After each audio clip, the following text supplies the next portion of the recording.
going on, everybody? Welcome to the Ace Podcast, where we talk all things art, culture, and entertainment, but more specifically pop culture entertainment. I am your host, Will the Greatest, and with me, got a couple people. We have a new friend, we have an old friend. We use this show close out the year. Been gone for a minute, but we're back again. Life happens, but of course we had to come back and talk about this. So today, we have Aaron returning. What's good? How you doing, people? Welcome back.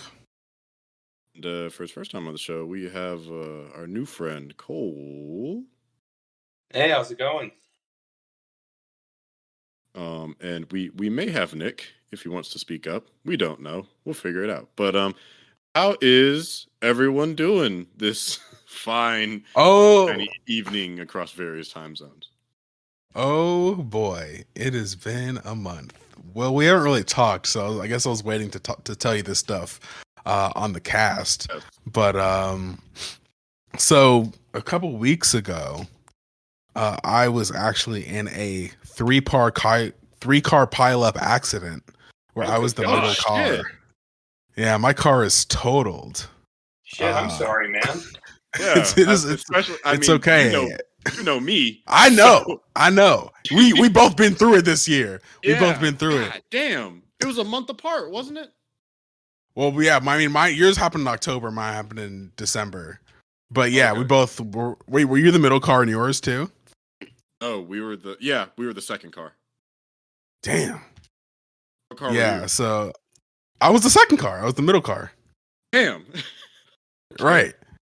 So yeah, so that went down. I also this Wednesday tested positive for COVID. So I'm currently quarantining in my house. But it's okay. It's giving me a chance to like reflect, give me a chance to sit down and actually get some creative work done, some personal finances done. So it's been a blessing in disguise because I have a hard time sitting still sometimes. Mhm. So yeah, those are the big updates with me. And then I saw like a little movie like about a week ago, just like a small indie movie with this like spider dude, and that was cool. Yeah, I'm told that he gaslights people. That's a superpower. Yeah, exactly. In some universes, he's a homophobe. Hey, those Raimi movies were a long time ago. It was a different time, okay? It was a different time. the Dave Chappelle of Spider-Man movie. He's from a different generation. Oh man, but no, I'm sorry that happened, man. I hope you're okay and you heal up, make a full recovery from everything. That all the bones and whatnot are all right. Yeah, no, luckily I was fine. My friend who's with me, she's also fine. We just won the settlement, so we get a decent amount of money for that to get a new whip. And yeah, so everything's good in the hood, Seemed downer at first, but we made it. We spin it into a positive.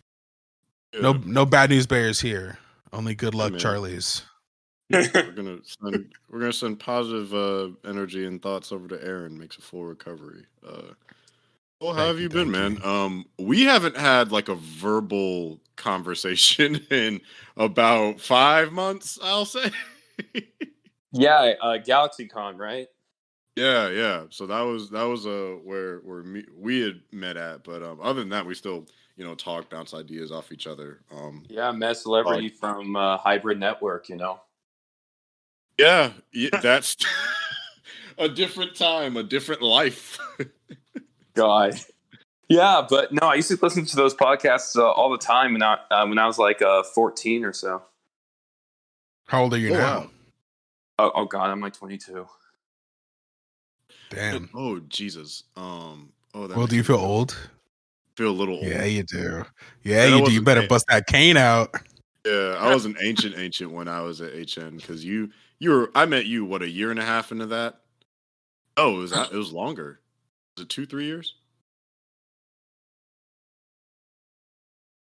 I can't.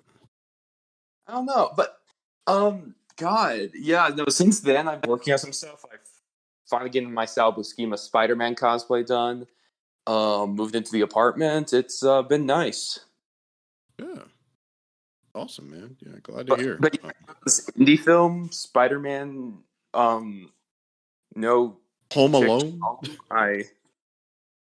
Something. It So, involves Spider-Man. There's a mouse in the house. Yeah. So I'll preface this. Which, if anyone's curious, I'm doing okay. I've been working. Going into the new year, I've just been excessively busy preparing for the holidays. We had a lot of people out and about. There are still some that are still here. So just like planning and coordinating, and then just figuring out when to see this movie with my own schedule and everything. So there's been a lot of things going on, but otherwise, things are good. Holidays were good. Hopefully the new year is good, going in with good things. But I will preface this as we get into our topics. It's going to be a very Marvel centric episode, unless at some point we really want to go and talk about like Dune and Ghostbusters and stuff. Maybe we'll just do that for another show. But sorry, no Dick Chads today. I mean, that's DC for you. Something revolving on DC a couple of days, like actually on Christmas Eve night, technically Christmas morning. But I'm sure Will already knows about this. Well, which thing? I have this yearly tradition on Christmas Eve where I speedrun the entire story of Arkham Origins. Yes. God. I'm not sure if that's a positive God or. Oh no! I mean, like, or a nostalgic. I'm still I didn't get a ton of sleep. Let's just say that I didn't get a ton of sleep. The only thing I just don't do the Riddler stuff. That's my limit. I will not do the Riddler stuff. Wait, how many times have you played the game? Oh, how many times have I done this? Yes. God, I think like 2017. So it's like year 4 of this now. This is your fourth time beating this game. Yeah, I'm all in one night. Yeah. Wow, damn. I mean, hey man, that's fucking impressive. I'll say that. Yeah. I feel you there, my guy. I think I beat Spider-Man PS4 like 2 or 3 times myself. You know the bit where Batman is just beating in the Joker because he's so fed up? So I'm working on my second playthrough of Spider-Man. Well, I have new games now that I need to actually dig into. But all that in mind, this will be a full spoiler conversation for Spider-Man No Way Home. I don't think we have the time to do a non-spoiler review. There is way too much to cover. If you want a non-spoiler review, go watch Double Toasted's non-spoiler review. There's way too much in this to kind of hinder it. I think we can all agree. It's good and it's fun. Go see it. There. I know hard not to talk about Spider-Man without spoilers. It's really like the movie. Considering the movie just grossed over $1 billion at the box office as we're recording this. Yeah. So full spoilers for Spider-Man No Way Home. Look at the timestamps if you want to go into some of the other topics, which those are going to be spoiler filled too. But it's going to be a very spoilery Spider-Man-y episode. So let's dig into it. What we have here was Spider-Man No Way Home, the end of the Home trilogy, and the 27th film in the Marvel Cinematic Universe. So what are our thoughts? It's been about a week and a half. Had enough time to let it marinate. Aaron, I know you've seen it multiple times. Cole, I can't remember if you. I think you did. I saw it once, but it's still fresh in my memory. Yes, I have like a man playing Arkham Origins. I've sped ran this movie 4 times. Yeah, I've seen it once. It's still very crystal clear. I'm going for my second viewing on Tuesday evening. So, because this is a really big one. Don't ask me about Matrix. I haven't watched it yet. I'll get to it. I have not, and don't spoil it. Don't you dare spoil it. I'm rewatching all of them for the first time. I haven't watched it yet. I'm going through my rewatch of those, and then I'll get to Resurrections. But Spider-Man, talk about it. Oh boy, do we want to go and just plot order and just kind of work our way through it? Yeah, let's take it step by step. Okay, so we have the beginning of the movie. Basically, it's picking up exactly where Far From Home ended, and I know a lot of people kind of take a little bit of credence with the tonality of it, just picking up from Far From Home's tone. It actually really worked for me that it was so fast paced, that it was so intense, and I do appreciate the fact that we kind of got to spend time in what that world is like for Peter, with his identity like whole exposed. Because if you're comparing like a Tony Stark, a man that can afford privacy, versus a Peter Parker, um, a teenage boy that, like, I mean, his family has stuff, but he doesn't really have shit other than the clothes on his back. Which, Right. yeah, so there's, um, You he got gets canceled. called in by the police. Aunt May thinks he's making the sex with Zendaya. Which I will say, I'm like, that was funny, but like a surprising funny that Marvel let that joke slide. It's like sexuality hasn't really been woven into, especially the jokey notion of high schoolers having sex. I Like, mean, Ned did talk about watching porn in the first one. that's true. Yeah, That the is the true. edgy humor of of the Spider-Man trilogy. Or like Yeah, that one guy thought Peter was hooking up with that spy in part yeah. 2 There's you're right. There's one sex joke in every per Spidey movie. flick. Did you just watch these movies, or do you just have a great memory? Um, I I Cool. rewatched them, and I'm only remembering because he mentioned it. I Oh rewatched them yeah, before I saw No Way Home. I keep random memories of stuff that's that's like that. Damn, son, me too. Okay. No, I rewatched them recently too. That's why I was like, yep, I know exactly what he's talking about. Yeah.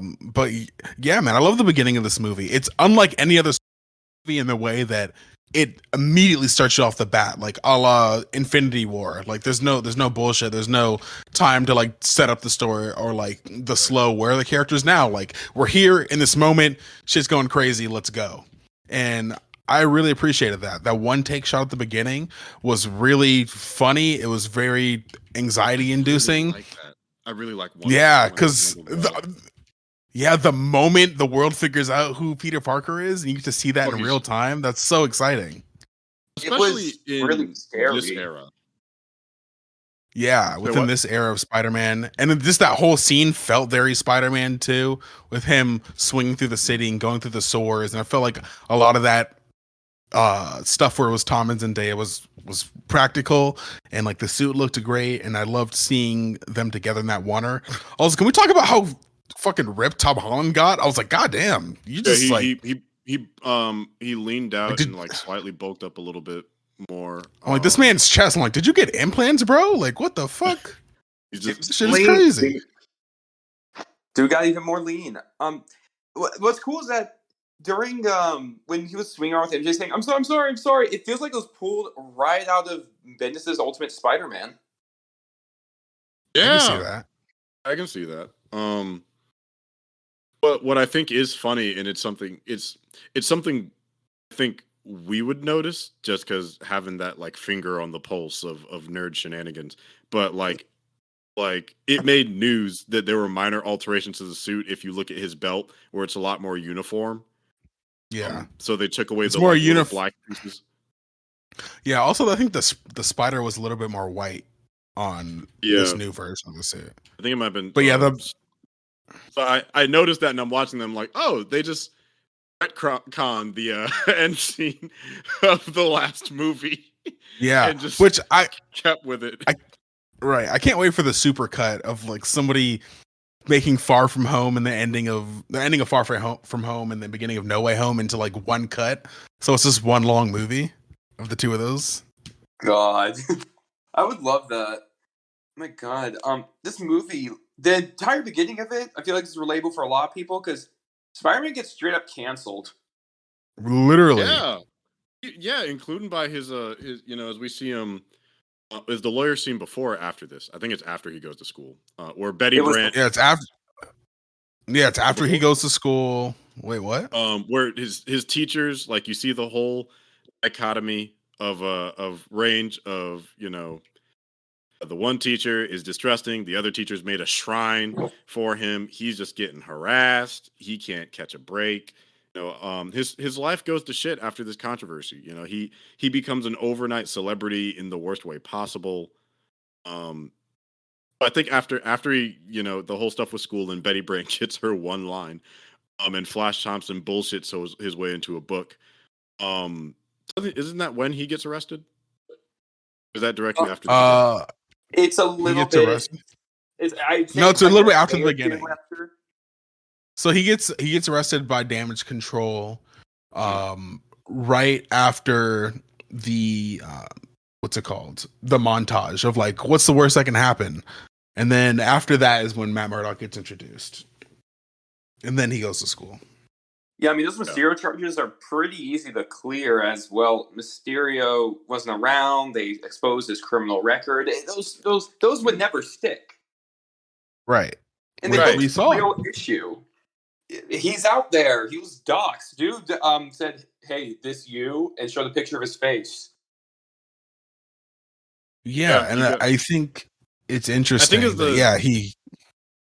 He never got it. Sorry, Aaron. Go ahead.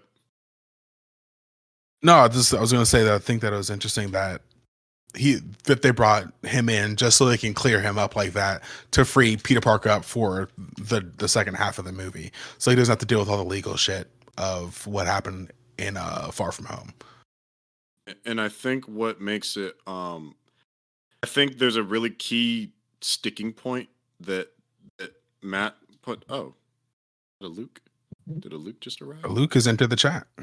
Luke has entered the chat, but yeah. So I think a key point that Matt pointed out, because Cole, you're right. This is a very easy case to kind of poke holes into, especially because Peter saved people like objectively so, and I imagine there's probably loads of evidence from it from all those fucking drones. But the big thing that Matt points out is the court of public opinion also matters, as we have seen in real life. So it's more so the negative backlash of the controversy itself, whether versus he is correct via a court of law. I gotta say, if I didn't stop being a niche internet micro celebrity, this would have totally happened to me, man. The story is literally me, bro. Big. It's my life, dude. Real life, real trap shit. I posted an offensive meme, and now everyone's after me. They doxed me on Twitter. This movie, it speaks to me.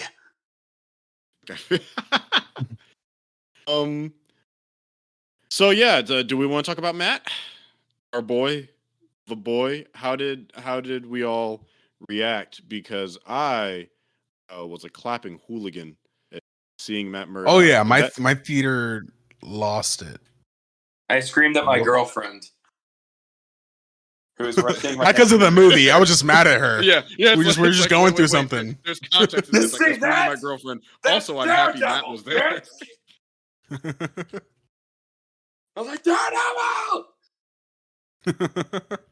But no, I thought it was super dope. Parker family that he has powers, as a way to say, "Hey, I get it." I wish we saw. There's an interview that Tom Holland did prior to the movie coming out, saying that one of his favorite scenes was him and another hero who they couldn't talk about sitting at a table talking about what it meant to be a hero, and we didn't see that at all in the movie. No, that scene never came up once. That was cut from this, like Harry Holland showing up as a burglar and stuff like that. So they showed that scene in the montage, but not that specific incident. Yeah. Well, if that was it, core public opinion, that's the thing, because Daredevil was trashed in the news all the time back in the show. Absolutely. True. I imagine there was an extended conversation that we didn't get to see. And I'm hoping when the Blu-ray and everything comes out in the home release, we get a bunch of those extended scenes and stuff and alternative cuts and takes. Because this movie, trailer stuff, I mean, this happens with every movie, but Marvel's getting better and better at being misleading with their trailers. Thank God. I think with Matt's inclusion, there's a lot of implication, and it's a conversation we've been having too. Is which Matt is this? Until further notice, my personal belief is that it's post season 3 Matt. Just because he does look older. Mm-hmm. So it's just I don't see why it couldn't work. I mean, he works pro bono. So it's just I feel like his license isn't going to disappear just because he's out of practice. I mean, what I think, he probably did disappear during the blip because something else happened in a different TV show. But like, I'm thinking it's canon because that TV show is so small that you can kind of put into any universe and it works. I don't think it's canon. I don't think that it's the same Matt that we saw before. Because of a certain other show that just had another character that who we will discuss, I'm sure, later, pop up. And they're in the same universe now, and I don't think that's the same dude we saw on Netflix. Just the lack of brutality. We should probably move on from Daredevil just in case. Well, we will get to that bridge. The last thing I'll say about it is that brick scene was sick. Oh yeah, I really like that scene. Yeah, I love that they both went to go catch it, but Daredevil beat him to it. I love that. Yeah, I like that subtle touch that they both went to do it, and Daredevil got to it first because it's just like, I'm a really good lawyer. And it's like, thanks, strange man. Like even Pete's like, are you saying to be blind? That's weird. Like how the blind man do the tricky trick? I still think that he did that just to show the Parker family, hey, I also do this kind of thing. I get it. I think we cut away from the moment before it could be fully fleshed out for them to have that conversation. I don't know. Maybe I hope we'll see Matt show up soon. It'd be a huge missed opportunity to not put him in the She-Hulk show, though. I will say that now. I feel like they definitely had to take that into account, and I Feige, the grandmaster that he is, probably thought of that. So I mean, it's definitely something that a lot of people are going to want to see. He's definitely in that show. Come on, we know he is. Yeah, like if they deal with what they did with Hawkeye and what they're doing here, they're starting to move. Now it'd be wild if it wasn't him, but if it was like Jessica Jones, that's where she pops up. It's like, oh, okay. A surprise for sure, but a welcome one. Yeah. But moving on, what other scene are we going to talk about next? Him going to the Sanctum Sanctorum so we get the whole kind of side plot of him, Ned, and MJ all applying to MIT. And they're trying to make plans and good. Oh yeah, there's that moment on the rooftop at the school where Pete and MJ were about to kiss, and then Ned comes up and just like, "Hey y'all, what we doing?" I'm like, "Here comes the king of cockblocking. There's our hobgoblin." Like, But yeah, so they all apply to these different schools. We get, Pete and Aunt May move into Happy's condo apartment space. It was a nice place. I've seen this movie 4 times. I just have to address something. Why is this man sweating and out of breath, knowing that it's his damn apartment? Like, how many times have you made this walk? Is this your backup apartment? Is this your primary? You know damn well you can. He's still not used to this shit. You must have just moved in. Yeah, you're right, because we were in New York for a couple days and we were fine. Right.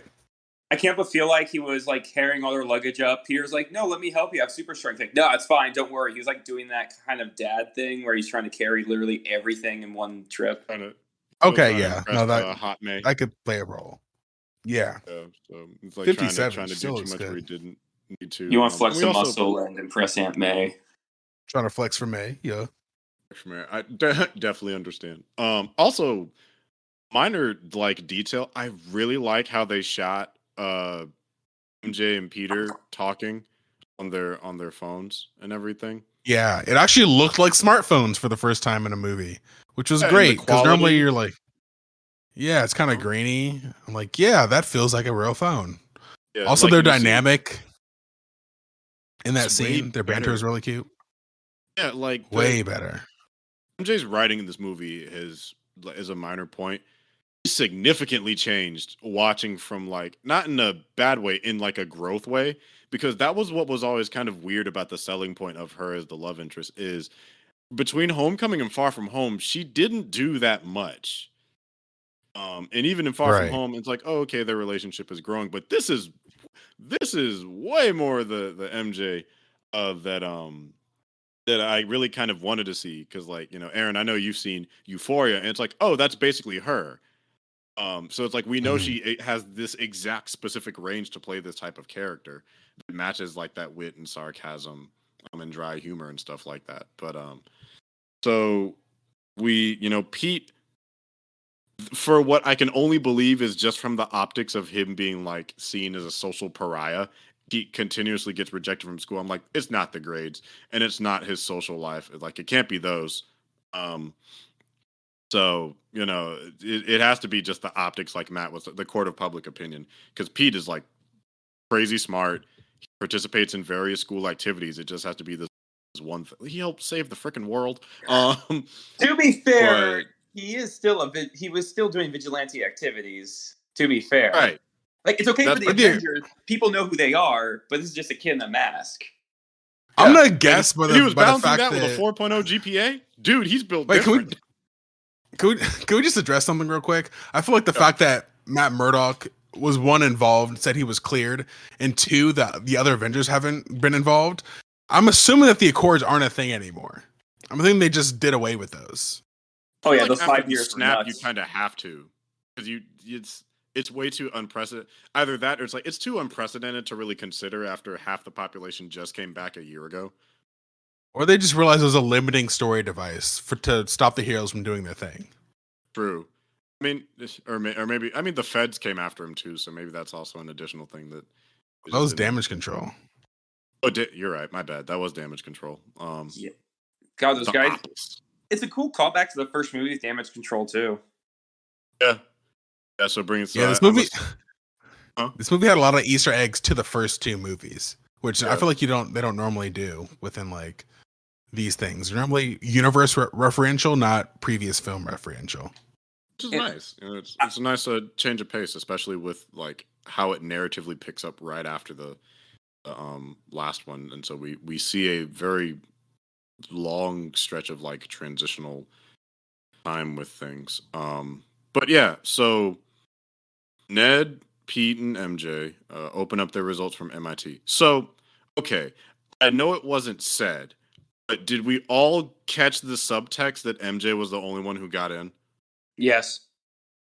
Oh, she did get in. I did not catch that subtext. Because if you look at her expression, there's that shock, then the pause, and then she's like, yeah, me neither. I'm like, that is a lie. You got in. You didn't want to break their hearts. Like, but she's the first one to deny it, though. Yeah. Right, but I feel like she would deny it if. But I feel like if that were the case, she would deny it after they denied it. But she was the first one to give an answer. I still feel like, but I think she probably did that preemptively. Maybe she was acting. Maybe this might lead on to something. Wow, meta. Talks. Wow. Zendaya was playing MJ, who was acting. She was acting. Yeah, I mean, which Mary Jane is an actress. No, not this universe. Oh, well, who knows? Who knows? We don't know. We don't know what she wants to be. She's an artist. I know. Art. Oh yeah, she's an artist. That's true. She could change in college. We don't know. She can get some red hair and change up her whole thing in college. She'll find herself and come back after MJ's 3 more movies. Mary Jane's Cut Personality Comics has college girl written all over it. I just moved away from home. I'm going to remake my whole personality shtick thing going. Yeah, absolutely. I can see it clear as day. But yeah, so they all got rejected from MIT, much to my shock, which I'm just like, y'all have the grades and social activities for it, so it has to be the optics. So then Pete goes over to the old Sanctum Sanctimonious and encounters some like indigenous people sweeping up a blizzard that blew through one of the portals. Here we find out that Wong is actually the present Sorcerer Supreme. Also, fun fact, we've had more film appearances of Wong than we have Doctor Strange. What? Have we? Wong is God. No, I don't believe that. Because he was in... He has him beat through Shang-Chi. Does he? Yeah, because it's the same number. Because Wong was in Shang-Chi, he's technically in more. Like what we were talking about earlier, who had the most appearances. We also forget that, but he was in Thor. He was in Thor Ragnarok. Wong was? No, Yeah, Strange Strange was. Strange. Okay, so I guess Wait, let's about count right. that. Dun, dun. Doesn't even know. No. He's been in more movies as Sorcerer Supreme than Strange has. Because Strange was Sorcerer Supreme for Infinity War and Endgame, and then Wong, Sorcerer Supreme. Wait, did they confirm he was Sorcerer Supreme in those movies? I think it's retroactive content. It's retcon now that he's Sorcerer Supreme after the snap. Because Strange was gone. But Wong's still here holding down the fort, being a real one. Nothing but respect for my Sorcerer Supreme, which kind of makes me feel away if you see the marketing for the Multiverse of Madness. It just says Marvel's Wong. I'm like, no, you say Sorcerer Supreme Wong, because that's who that is. Name. Some respect on my man. I'm wondering, how is Strange become Sorcerer Supreme again? You know how Raimi is with emotions, so I don't feel too good about Wong right now. He's gonna get molested by a tree and dragged to the darkest depths of hell, because that's what Raimi does with his characters. Jokes on them. Wong is into it. He's a Chad. the Chad Raimi, the super Chad Wong. It's just I don't know. I don't feel too good about our place for Sorcerer Supreme. I feel like in the next movie, someone's gonna go Wong. Shut the fuck up. Boo this man! Boo! So Peter goes to ask Stephen for help. Jesus. Strange ends up making the whole spell that people would forget Spider-Man. Forget Parker. Peter Parker is Spider-Man. Then it's what, 5 alterations for like specific people to remember. Yeah, God. I mean, you could have made those notes earlier, and he would have been like, okay. Right. Okay, so he's a teenager, and as someone that works with teenagers, sometimes they're smart, sometimes they are gutter balls. Okay, the best way to explain it is teenagers really only think about a week ahead. They're not really great at long-term thinking. So it's like, right. Can we just address? Yeah, go ahead. Let's just address something really quickly. One, the trailers made it seem like Strange was just like up to some mischievousness, some tomfoolery with that wink, and Wong being like, "Don't cast that spell." But it plays totally different in the actual film, which makes it more believable. But earlier you said something about we can't do a non-spoiler review. I would say my quick non-spoiler review of this movie is that it's like going out to drink with some old friends who we haven't seen in a while. Even though you said you'd stop drinking, and like when you hang out with them, it's a good time, but you know it's not good for you. And like as you're doing it, you're like, this is great, but like if you really think about what you're doing, you're like, it's not that it's not great, but it's just like, it's more fun if we don't think about it too hard.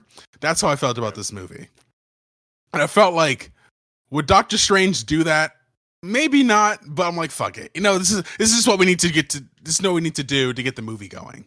I mean, I think Strange's motivation is solid, because he sees Pete, I think, as more of a, you know, like a work acquaintance, and they have a mutual respect. So I don't see why he doesn't see it as a major favor. He risked his life for the world multiple times. I think he's. But then he said in the next scene, brainwashing the entire world, which is pretty big. It's a pretty big feat to kind of do. Yeah, I mean, for regular people like us, but I mean, Mysterio technically kind of brainwashed the world into thinking, you know, that Peter Parker killed him, even though he's not dead, because his death doesn't make a lick of damn sense. Well, yeah, but Mysterio's also 1, crazy, and 2, not the Sorcerer Supreme. Exactly. Or former Sorcerer Supreme. You know, it's justified when a good guy does it, right? That's how vigilantism works. Sure. I mean, time traveling is pretty irresponsible. Yeah. Also, as a now sorcerer and former doctor, you wouldn't have any precautionary things to say about the spell before you cast the spell. I'm just saying, I enjoy the movie. I'm just saying, if you think about it too hard, it's not great. But like, you know, I'm okay with it. I'm okay with it because it gets us where we need to go.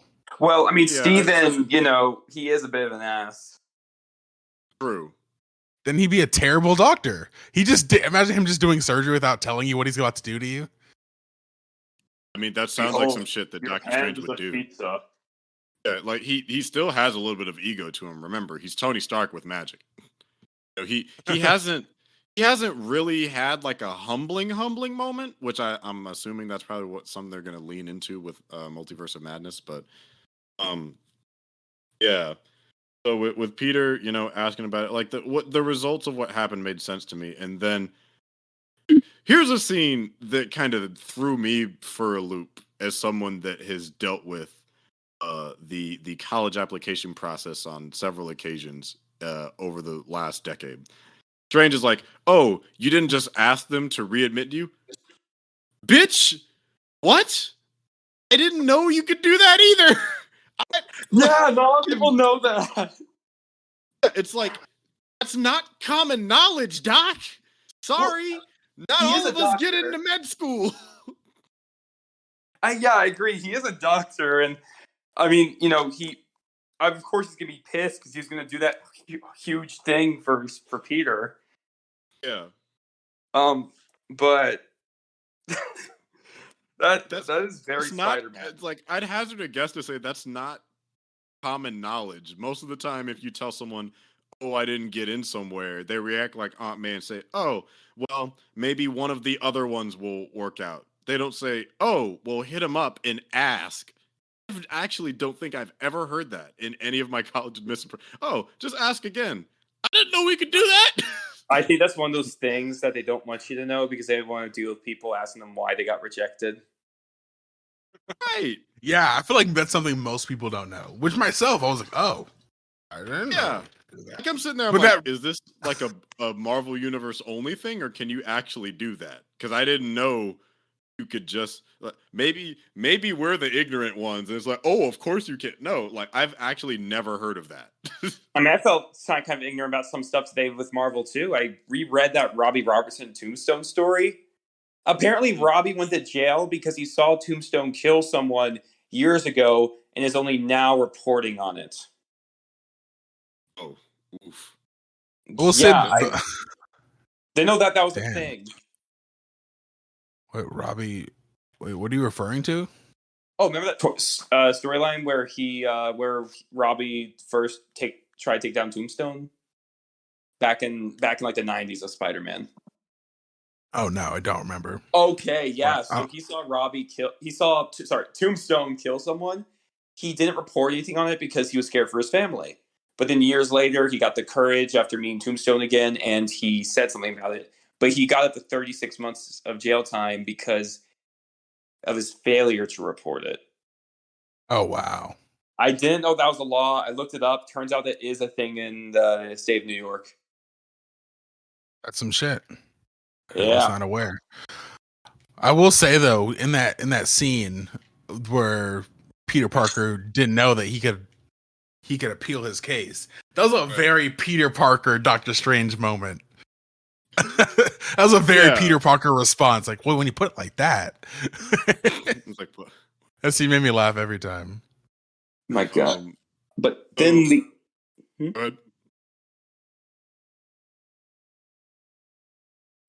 What were you gonna say?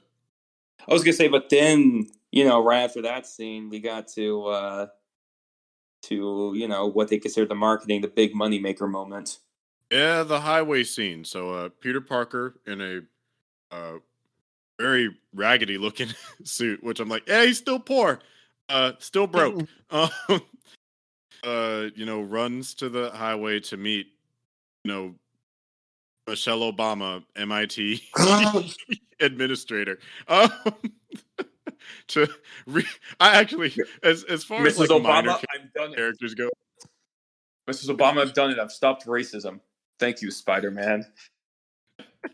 Thank you, Spider-Man, for your contribution to stopping the racism. Because I did quite enjoy like that actress for the little bit that she had to do, but so stuck in traffic on the highway going to what I can only assume is JFK because that would explain the traffic.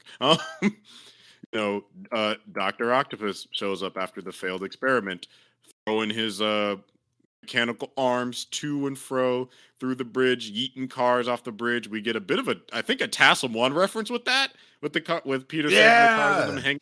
Yeah, I got that too. That's a neat little nugget. That scene was the most Spider-Man scene, I think, in the movie because it sounds like a Spider-Man comic. Like, Peter Parker has to go appeal his college admission, but Doc Ock attacks. So he has to make a choice and save his college admission person. Which Like something that- I will say, I saw multiple people. First of all, that scene was amazing. Second, I saw multiple people online say the college admission person was the same woman from Civil War who told Tony Stark her son died. I was like, Oh, you no, the fuck ignorant that was fucks. not. You What the ignorant hell? racist fucks. God damn it. That was Not Mariah all black Stokes. people look alike. Like they look nothing alike whatsoever. She's like They're their not their the skin tones are slightest. totally different.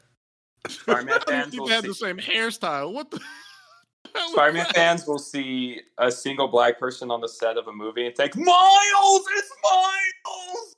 Yep. They see. God. Remember when Tassim 2 was going around and they thought the little kid that he saved the science project for was Miles? Did they really? They were like, really? He's not even black though. I think they were saying that he was a Latino. Oh God, no. He's I guess He's gonna be Ligo. Miles. That's how he's because Amazing was based basically off of Ultimate. And That ain't miles, Wait. that's kilometers. that's kilometer. That's the kilometer kid. The kilometer yeah. kid. Let's talk about Ock. We get the return of Spidey to Ock as returning actor Alfred Molina, who I did not know until I watched an interview with him is English. I'm like, wait a damn minute. You Bro, didn't what know? now? I've never known. In the 2004 to now, 17 years, I've heard this man's name. Never knew he was British till I happened to watch the interview with him, Willem, and Jamie. I'm like, whoa, where did this come from, player? How long have you been British and you didn't tell us? You should have asked him, why are you British? That was what I was thinking when I saw the interview. I'm like, why are you British? Who did this to you? Doc Ock here felt a lot How more you like let this happen to yourself? Doc Ock here What'd you felt a say? lot more like Doc Ock from the comics than even Spider-Man. He did. I felt Yeah, that, dude. Especially, He was dude. talking a Especially lot that more one shit. part. He was talking a lot more shit. Also, especially that one part where I think is after he threw Peter through the sign, and you see him walking with the tentacles. Well, Doc Ock's body's like, it's not lifeless, but he's like not really moving with his body. It's all the He's arm kinda is swaying. moving. It's Yeah, I was like, terrifying. if that's not the most Doc Ock thing with his fucking bowl cut haircut and the glasses, I'm like, you look Doc Ock as fuck right now. Yeah. I feel like More it's so just than like- he did in the other movies. I mean, like, and the tentacles here, they're a lot bigger than I remember. And I look back Spider-Man 2, and yeah, those things were massive. Yeah, they're like Monsters. dumb huge.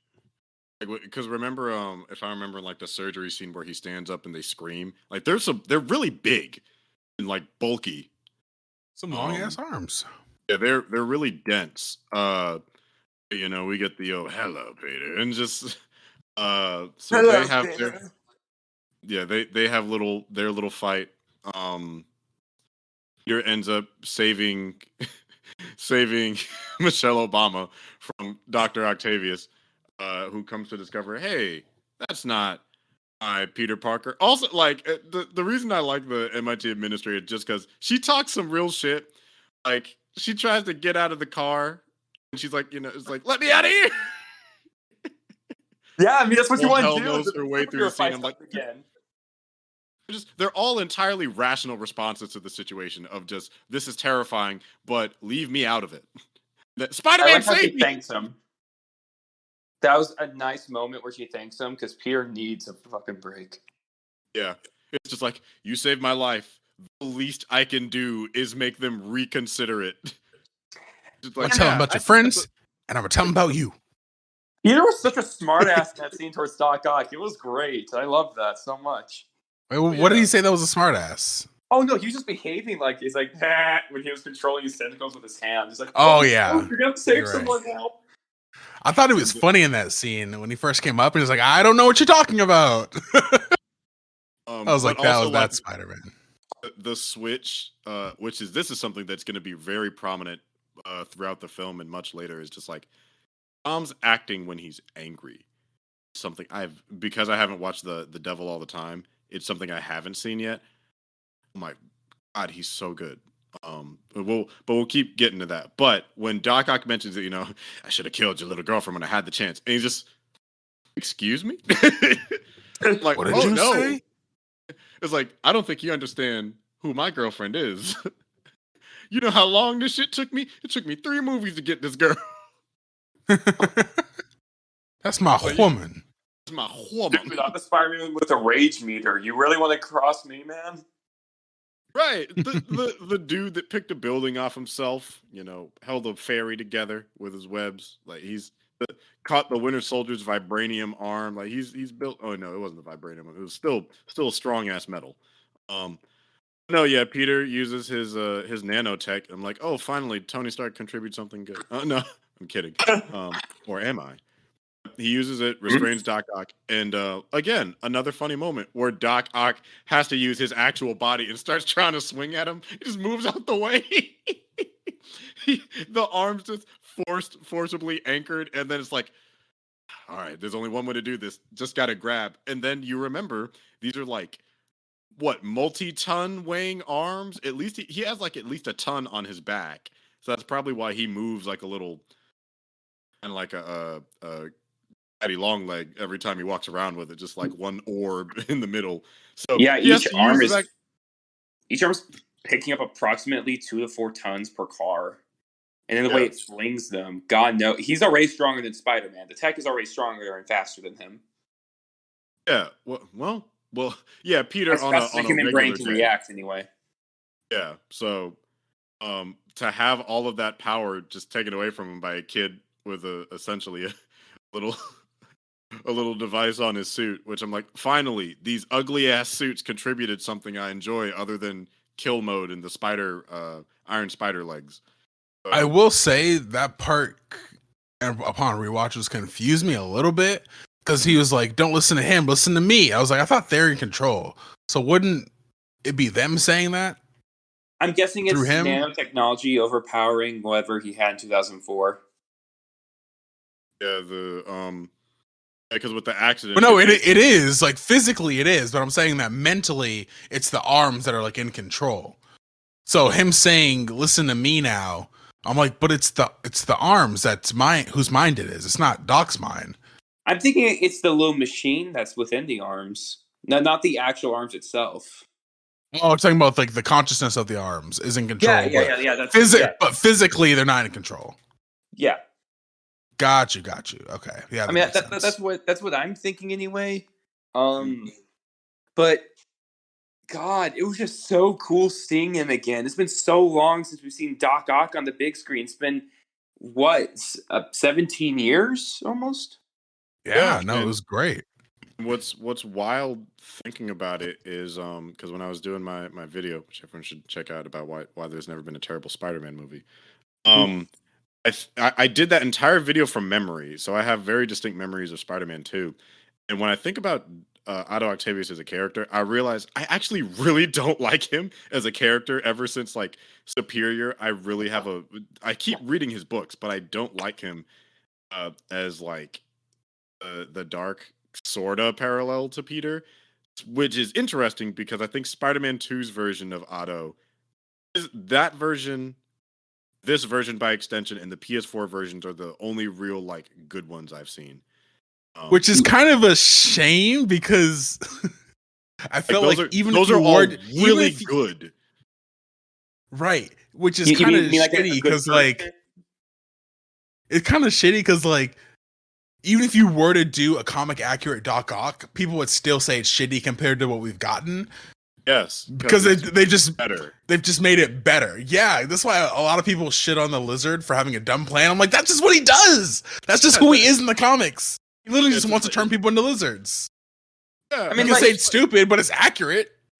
Doc Ock in the comics has done so much. If you look at the early Ditko stuff, like Ditko, his run, he was definitely the main villain of that. And then we moved on to the John Romita era. Then it was Green Goblin. Throughout the 60s and 70s, it was like, oh, who's better, Green Goblin or Doc Ock? And I feel like that still kind of goes on today because they're, people are gonna be mad. They're objectively the best Spider-Man villains.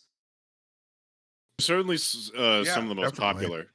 No, Yeah. no, I'll agree with you there because like that's part of my thing with Superior is because I don't think Otto was the right pick for that because Norman is basically the antithesis to Peter in just about every way. So it would make sense for him to kind of have that experience versus like the evil parallel who turned into a good guy who inevitably turns evil again because he's a shit heel. I mean, that's fair, but I feel like we already had the best villain become Spider-Man story of all time.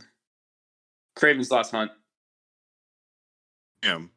Are you just going to drop facts like that? Why are you just going to be right and loud?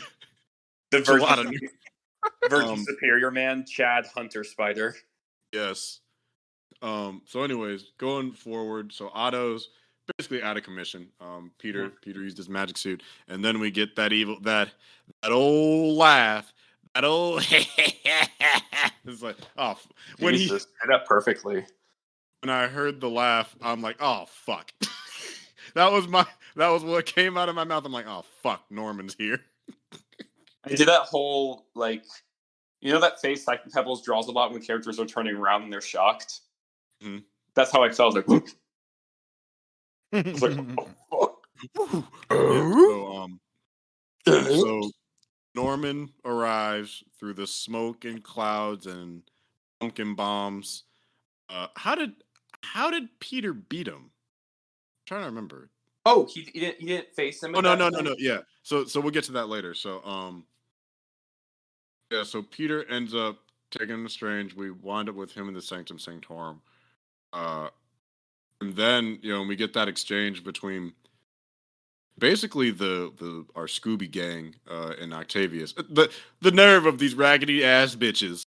It's funny that you say that because the plot of the movie is basically 13 Ghosts of Scooby-Doo.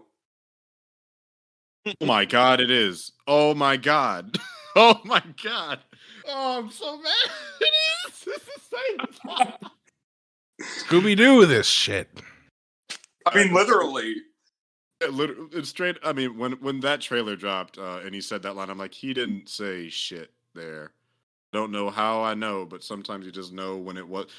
He didn't say crap there. I'm like, sometimes you just know when something is a edit for the commercials or for the trailer. You can't say that on TV, man. Look, you can show an open skull, okay? But you just can't say bad words, okay? No words. You can't do that, man. What if a kid sees it? Spider-Man says, "Don't swear, you fucking nerd." So yeah, so we get Otto back at the Sanctum. Scooby Gang is there. I guess with his identity being public, it doesn't really matter about him trying to keep people safe as much. But yeah, they're laughing at Otto. Saying, "Who are you?" "I'm Dr. Otto."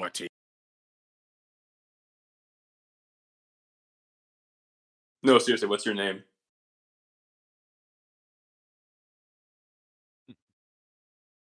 A lot of people. Oh wait, is anyone talking or is the mic messing up? No, the audio just cut out for some reason. I was gonna say a lot of people got so mad Spider-Man for saying about Otto because like, oh, they're disrespecting Raimi, but like, isn't that what Spider-Man does? Right, make fun of people. Exactly. I didn't see us making fun of the Raimi movies, and those are probably my favorite. I mean, no, yeah, the context of it is different because he was a world-renowned scientist in the Raimi verse, but he's just some random dude he doesn't know who started attacking him on the bridge. Of course he would. A homeless man in a taxi with a bunch of mechanical arms. You're gonna make fun of his name, right? That's a very this homeless man with mechanical arms and a turtleneck starts attacking you on a bridge. Of course you're gonna make fun of him. Yeah. What are you gonna do? Of course I'm gonna antagonize the man behind the magic wall. and so like Liz, and so off screen, Doctor Strange got the lizard, and he's all fucked up. It's like, Peter, what the fuck did you do? I had to go down to the sewers, and I found this fucking thing. Also, they totally pulled a Thanos collecting the what stone was it? He went to like, you know how in Infinity War he went to Xandar before the movie started? Yeah. They totally pulled that with the Lizard and Strange in this movie. I mean, I'm okay with that. Yeah, no, it didn't bother me, but I just thought it was funny. I felt fucking childish because the lizard jump scare actually got me. Even though it was very obviously framed. I'm like, what the? Oh, it's Reese. Okay, it's Kurt. Reese. Right. Oh my god, he didn't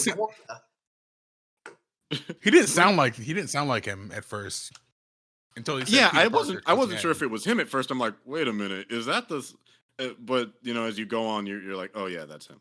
I like how he talked more this time. Yeah, really, he sounded more proper British this time, which I loved actually. A British lizard man. Why Those is movies that are funny? weird. Those movies are weird. Give you a real makeover. So do we want to talk about Goblin going to feast? Is that I think that's the next part we get. Yes. Yeah, so Goblin runs into Hot May, and they kind of recreate the scene. Wait, no, that's not the next part. The next part is. Oh no, yeah, the Electro. Yes. So he gets the gauntlet. Goes out. He flips his suit inside out, duct tapes his phone to it, and goes out to like a feat. Which that's a gorgeous shot, by the way, of him. That was a great shot. Yeah, swinging through that a field of dreams, a field of power lines. Which it's like it looked like Shattered Dimensions at that bit. So what? Remember that level in Shattered Dimensions where you play as Ultimate Spider-Man? Yeah. Oh wait, is that a Shattered Dimensions callback? I think it is because he's wearing a black suit. He's going against Electro. Oh wow, sneaky bastards! Oh, that's a deep cut. Wow. Yeah, it could be just a coincidence, but it's a bit much of a coincidence. No, that's because it could have been anywhere else. It could have been a Power Grid, and that could have been a TASM 2 reference. No, they did them out in the middle of nowhere, with a bunch of power lines. That's a Shattered Dimensions reference. That's crazy. Really? Mean it to be or not? Is it? So we get the return of Jamie Foxx as Electro. So here's my minor thing about people's gripe with Electro. The whole him being blue. I don't think as many people just get that that's what he looked like in the Ultimate Comics. I get it. He looks like Dr. Manhattan. He's a bald, blue, black man. But that's what Electro looked like that's what he looked like in Ultimate. And actually, that's what he looked like in the MTV Spider-Man show. Yep. He looked like Super Saiyan hair, but that's what it looked like. Yeah, he had hair, but he was naked and blue. So I never understood that complaint. I'm like, that's straight from the comics. The fact that he had a suit, actually, to cover up his goodies is very different. I mean, it's like they blended the designs because for a while Electro was naked. And at first he had he looked like Aaron Paul wearing a leather number. Yeah, pretty much. And I'm not a fan of the design that he had in the movie, but I'm not going to call it inaccurate. I don't like it, but I'm not going to call it inaccurate. Yeah, I liked his TASM 2 design. Yeah, but I am glad that he got to be a yellow this go around, and the explanation I think is fair. Is like this energy tastes different because he's in a different world, so it manifests differently. Fine by me. And we finally get Jamie Foxx's face on Electro, which is what we wanted. Exactly. To be fair, it didn't bother me because all of them look different with the exception of Doc Ock. I mean, with the exception of Green Goblin. He's the only one that came looking exactly the same. Yeah. Yeah, because Doc Ock's clothes are slightly different. Lizard is pretty much this. He has minor alterations if you look at him. And compare him to the his eyes are different. His teeth are bigger. His voice is different. Yeah, he's greener. A bit bulkier this time. His jaw is surprisingly, I think, the same. I thought it was different, but when I went back and looked, I'm like, no, it's the same. You just see it in less shots. Sandman's pretty much the same. He's just all sand this time. That's the only. They could not get that actor back, huh? They could only give him to read a few lines. Yeah, I'm just like they could only get him to do voiceover. Same for Reese. I'm like they only got him for voice, which I'm like that's one of those things you're like that's obvious, but I'm not going to complain about it. The fact that they got them in the first place is hard work enough. But Spidey versus Electro was so cool, and then when Sandman came in, I was like, oh my god, I didn't know they're going to whip you out this fast, man. They teased it as he's swinging because you just see dirt shift, and I'm like, "What the fuck was that?" Completely forgetting Sandman's in the movie. I'm like, "Jesus Christ, what was that?" He's like, "Oh, different Spider-Man. Okay, let's work with this." They brought back Elektra's theme, which made me happy as someone that likes those scores from Hans Zimmer and who's the other boy? Wasn't it Junkie XL? It was Hans Zimmer, Junkie XL, but who did the one for Tassim 1? Oh, James Horner. James Horner. Yeah. Yeah, so I like that. I like Elektra's theme. You know, dubstep sounded all, but no, James Horner did the TASM 1, James but Horner that comes did in a little TASM 1. later. Yeah, and then Hans Zimmer and Junkie XL did TASM 2. Sandman and Spidey's team up remind me of Friend or Foe. Huh. I can see that. And I like how he was actually receptive to Spidey at first until he saw what happened to Electro, and then rightfully so goes, "Oh, did you just kill that man?" No, it's okay. Nope, not gonna take that risk. Fool me once. I get slammed into a train and dropped into a drain. You know, that guy was in a black suit too. No sir. If Peter was in a red suit, it'd probably be a different story, but yeah, like that black suit has trauma, so that has an ass whooping attached to it. You probably saw it and thought of like that music from the movie Psycho. He's no, not. I don't want to be sewer water again, Spider-Man. So yeah, Peter accidentally materializes a tree. The actual sixth member of the Sinister Six. I get the feeling that the Daily Bugle calls all those villains, including Spider-Man, the Sinister Six. Even though there was 5 of them, it's like, well, it sells more headlines. Here's the thing: Spider-Man was clearly the 6th member. Don't you get it?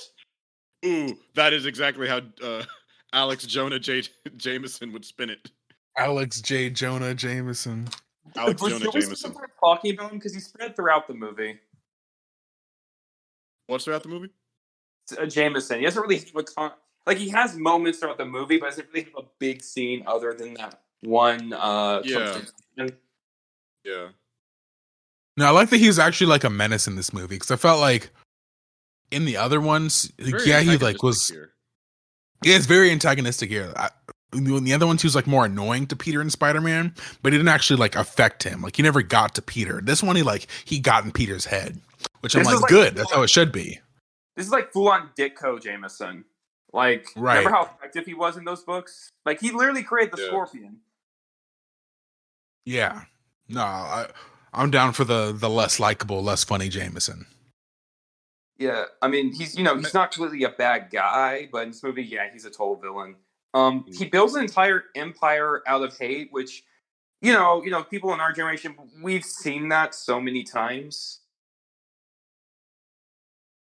Yeah, so it's like I don't mind Jameson being antagonistic, especially for potentially future projects. It makes for an interesting human threat for Peter Parker, the person, as the person who is also Spider-Man, and how they also just the concept. If they do go the more traditional route of him working for the Bugle, of like Peter Parker working for a conspiracy side, I enjoy where they're taking him, but I can also understand like a bit of a critique of like how he was used. But that's an argument I think that could also be made just as within the context of like the movie's production, with the cast being as big of it as it was. You can only kind of there probably is more to Jameson that maybe we didn't see that probably got cut just for pacing and stuff like that. So we got Electro, we get Sandman, Man of Sand. Then we get Norman at the Feast crib, where we see him break that ghoulish, ugly ass mask. I'm sorry, I have to be the one to say it. That shit has been ugly since 2002. I wasn't really ever like. I like the suit itself. It needs more purple, but I don't mind the Power Ranger suit. Not a huge fan of the mask. I sent Aaron. I think it was the Stan Winston team originally, and I'm sure you've seen it, Cole. That concept mask that they had, the animatronic looking one. Yeah, that one was what I was kind of hoping that they would do. The way they take it by the end, I think, is actually pretty creative. But Yes, That would have given children nightmares. There's no way they would have ever done that. Oh God, they cut out so much from Green Goblin from the original movie. You have no idea.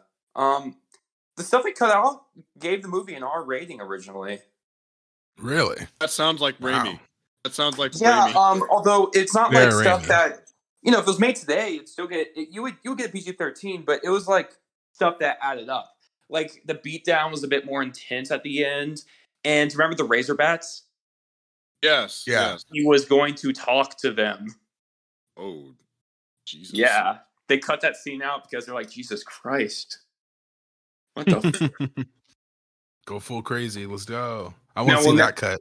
We probably that's- won't. You know how Sony is. They like to reuse Yeah. ideas. It's like Yeah, do. we'll That's how never we see get- That's Shailene how we Woodley. got all these villains. They're reused Raimi villains. Oh God, you have no idea. Like Vulture. Vulture was in 4. Henry- Mysterio was in 4. Not just that, but like the love interest of the movie being the Vulture's daughter. That was Spider-Man 4. Yeah, it was. Yeah, Oh, you're really? right. The Vulturous Oh. shit, because it was supposed to be Anne Hathaway before Dark Knight Returns. Okay, like the Vulturous thing, that was gonna be like a scene. She would have become Black Cat eventually.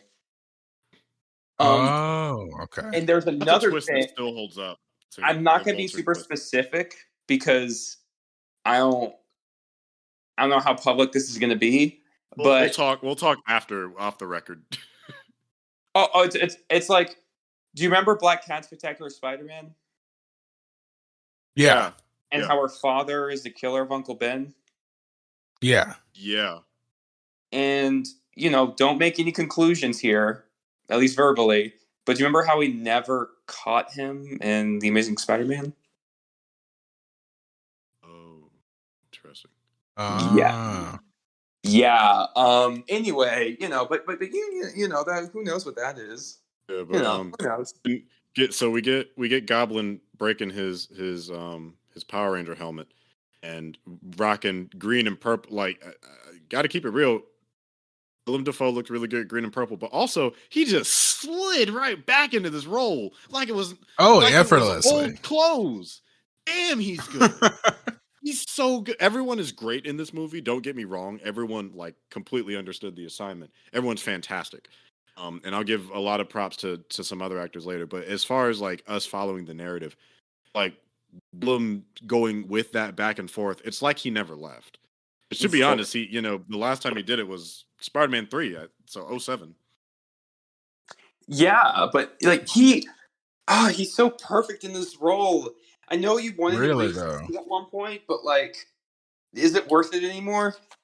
I mean, I've said who I want to be my MCU Norman, which is Terrence Howard. Yeah. Because on a meta level, that's hilarious. But also he does I've seen him on Empire. He has the chops to play a billionaire asshole. But he also stated I'm retiring from acting. I'm like, bullshit. Give him a blank check. He'll come back. I want him as Norman because I want to play Harry. I'm Tom Holland's height, but I'm stockier. I'm gonna beat his ass. But no, Norman's great. The approach I think is fascinating because you take one of Spider-Man's most infamous villains and put him in a position with a Peter that has never known him, never met him, who's essentially he just looks like a crazy homeless guy.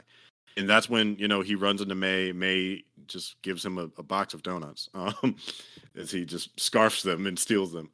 He was just so kind. The execution of that is as a viewer, knowing the context of that specific Norman versus this specific Peter and May is really interesting because, one, it shows how kind-hearted May and Peter are, that they're no, I want to help this person. I want to help this. There's a whole side discussion about the narratives of Spider-Man caring for the mentally ill as a subtext to this movie. Mm-hmm.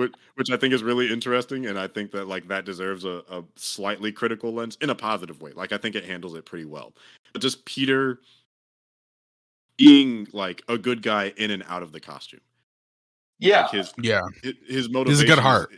This Peter notably has a good heart, which that's consistent too. Because even back in Homecoming, he's I don't want Adrian Toomes to die. I just want him to not steal for money. I mean, like we saw throughout these movies, Peter has to constantly learn, and this is even without Uncle Ben. With great power comes great responsibility. Is like the first movie was like, how are you supposed to handle Spider-Man? The second one was like, do you want to be Spider-Man? And the third one is, well, what does great power come with great responsibility really mean here? Yeah. What does it take to be Spider-Man? Right. Exactly. And Norman here, if you want to explain the concept of a nemesis of someone, show them this movie. Because it's like the universal constant of, Sherlock Holmes has Moriarty, Guts has Griffith, Peter Parker has the Green Goblin. Yeah. And you feel it. You feel the hate irradiating off of the movie between them. They barely met for a day, and they're already Which is trying to kill each other. They sure gave him a fast route to hating this man. Because dude, Willem Dafoe, he could have baby birded that scenery to some infant because he chewed that shit up. But also what I think is interesting is Norman is written very differently here than he is in the Sam Raimi one. Because in Sam Raimi, he is a dick. He is much more like comic Norman.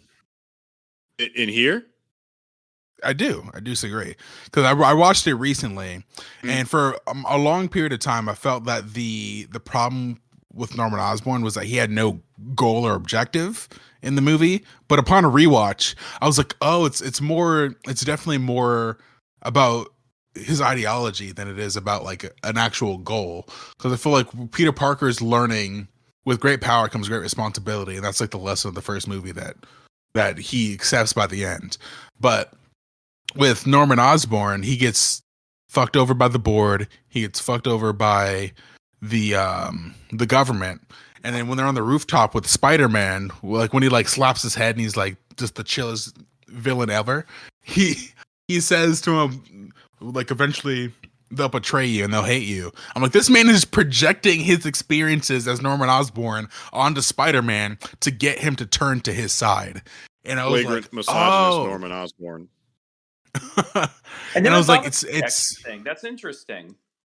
Yeah, and it's the battle of the movie is with great power comes great responsibility versus with great power comes great superiority. And I feel like he still has that same mission statement even in this film, which I thought was very good. It just was that line he made, why should gods have to make decisions for mortals? It's what the fuck. Which I'm like, no, he's the same dude. He has the same thesis statement. Like, bro, it's just really further explored here. Your farts, don't you? It smells like roses. But then, like, after the whole Aunt May thing, we go back to the Sanctum Sanctorum, and Peter gets the idea, maybe they don't have to die, Maybe, what was it Vanessa Hudgens said during the pandemic? Maybe sometimes death is, inevitable, or whatever. Oh, God. And I like how this movie doesn't shame him for having that idea. It's like, yeah, you can do it, dude. There's also like something, again, as a viewer, just like intentionally weirdly cryptic, realizing that Norman being outside is the most dangerous person in that room, and all he has is like some sweatpants and a hoodie on. Like, and he's still the scariest fucking person in that room. Not the octopus man, not the 6-foot lizard, not the man of sand who has the most disturbing murder I've ever seen in like comic book history, back in Marvel Zombies. None of them. Not the man made of electricity. Just not the tree. One crazy rich asshole in some like in not even what in some Walmart sweatpants and a hoodie is the scariest bastard in that whole room.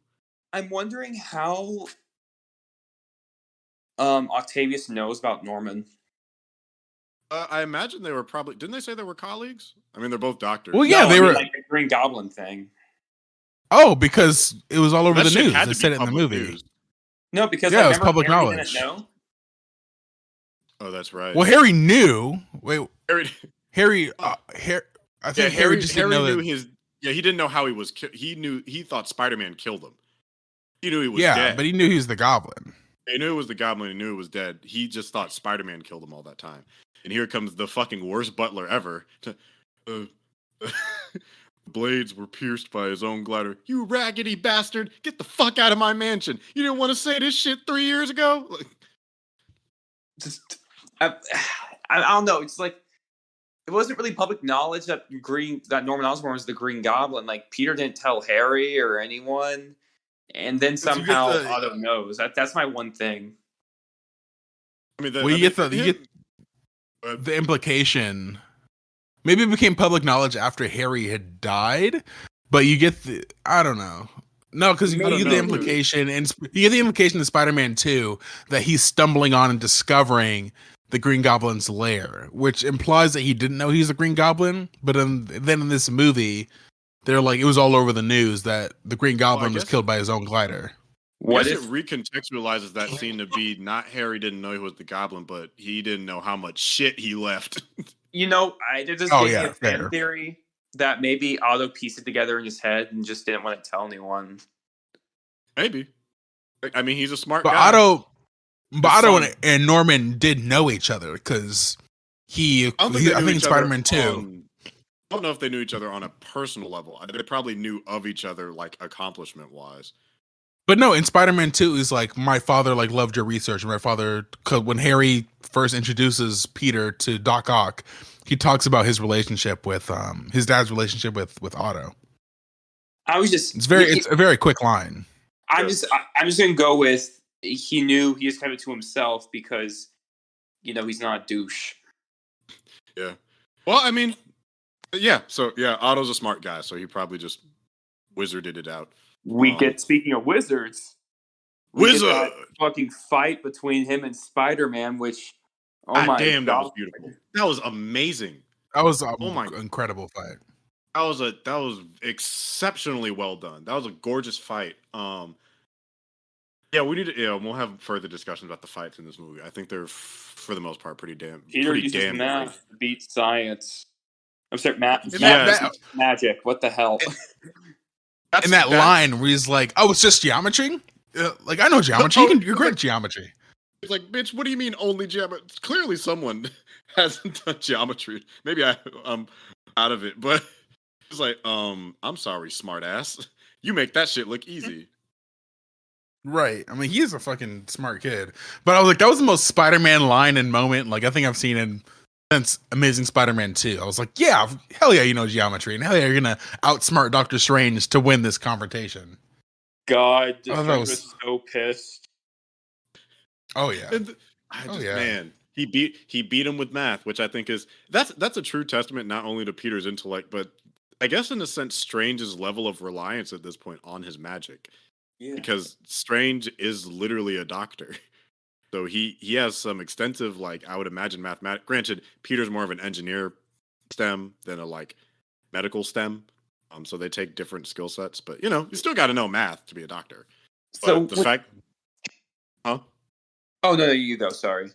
Oh, no, I was just saying, just like the fact that I think that's an impressive feat. I think that's really cool that he outsmarted Strange in several different ways, but it doesn't seem irrational. It wasn't. He just kind of used his own techniques against him in his own way, which is a testament to Peter's strengths versus jobbing in the writing of it. So when the villains that die find out about their fate, it's kind of haunting. As we go down our own memory lane, but they really get to think like, oh God, I died. But Electro's delivery was hilarious because he's like, what? No, I didn't die. I mean, I was fighting Spider-Man, but then there's this light. Oh shit! Which I was about to die. Yeah. So Aaron, you rewatched Castle 2 before this. So was it? Did he? I thought he just got sucked into the grid. Was he dead? Oh yeah, he was dead. Oh, it was implied that he died because him and Gwen Stacy used the machine to.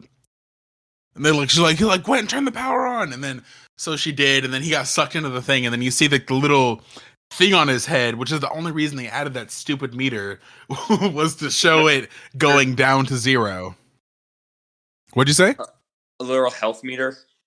Yeah, he had the little health meter on his head. Like, when did they add that? The sound effect of Yu-Gi-Oh when your life points go to 0. I remember a lot of people complained. A lot of people complained about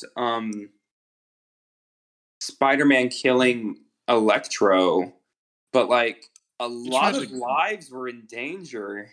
He tried to murder like most of the city in like Times Square. What? But I'm not saying he did the right thing, but he certainly didn't do anything wrong. I'm only okay with the hero killing as long as civilians are in danger. Like in the Dark Knight when Batman pushes Two-Face off the roof, it's fine. He was gonna shoot a child. Yeah, like it's gotta kind of make sense where it's like that's probably the only real rational thing. We're not gonna talk about Man. The last resort. Yeah, we're not gonna go there. We're just gonna keep going with the movie because then we'll be here for more hours. Okay. I think it's kind of okay. I just had a thought. Okay, what is it? I was going to say that I think it's funny Peter's solution for these villains in this movie kind of makes it seem like maybe it's contextual, but I'm like, damn, like did they even try that hard in the other two movies? I'm like, he just found a way to cure them. I'm like, they didn't even try in those other movies. They said, fuck it, let them die. That's easier than doing science.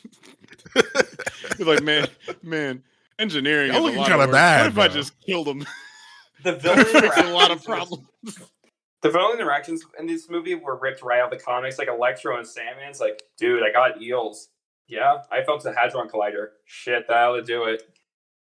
Which that's one of the gotta watch where you fall. Have to kind of give. So Peter wins. You take the villains back to Happy's apartment. They work on a cure. Do want to talk about that too. Interactions I think were pretty good. Lizard just decided to stay in the truck, which I mean, everyone's like, oh, it takes him out of the movie. I'm like, it's a 6-foot tall lizard walking into it. Like, I get it. He's a scientist as well. He could probably help out with that shit way more than Electro can. I don't want to though.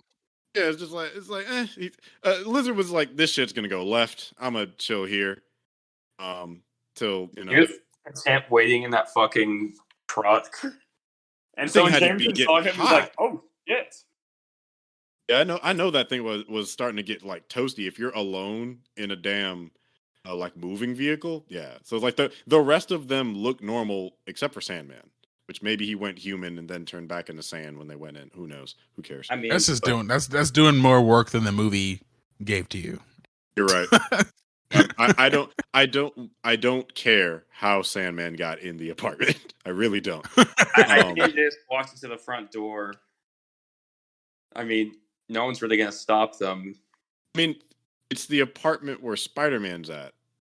Yeah, no one's gonna. I mean, Spidey's walking in. No one's gonna. Not the weirdest fucking thing that he has people with. Like, May's here. Oh, okay, whatever. Yeah, no, I like those interactions. Like Peter's interaction with Norman here was really cool. If you want to take a trip, across some dimensions, I have a job for you. And it's like, and I loved that. I love that we got to actually see Peter Parker and Norman Osborn bonding over science. I really love that. That's the thing that you kind of forget. Peter and Norman in the original movies like get along until he likes him through that movie. I wouldn't say they got along.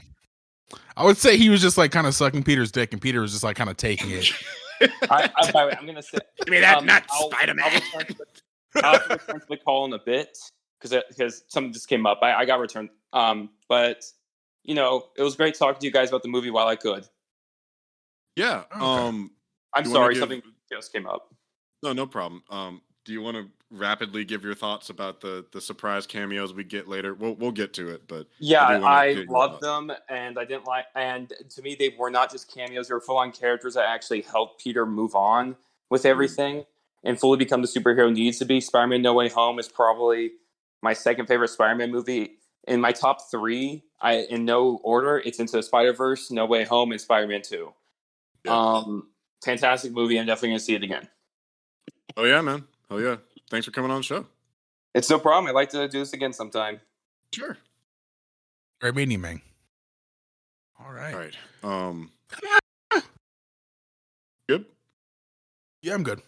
Okay, cool. So we're talking about the apartment scene. Yeah, Peter and Norman's interactions. That was good. Yeah, but you're right. It was more him kind of ego stroking Peter, but I do think he in his own weirdly twisted way kind of did try to see himself as that father role, because why raise my own child when I have the smarter kid who gets no bitches? He reminds me a little bit of myself.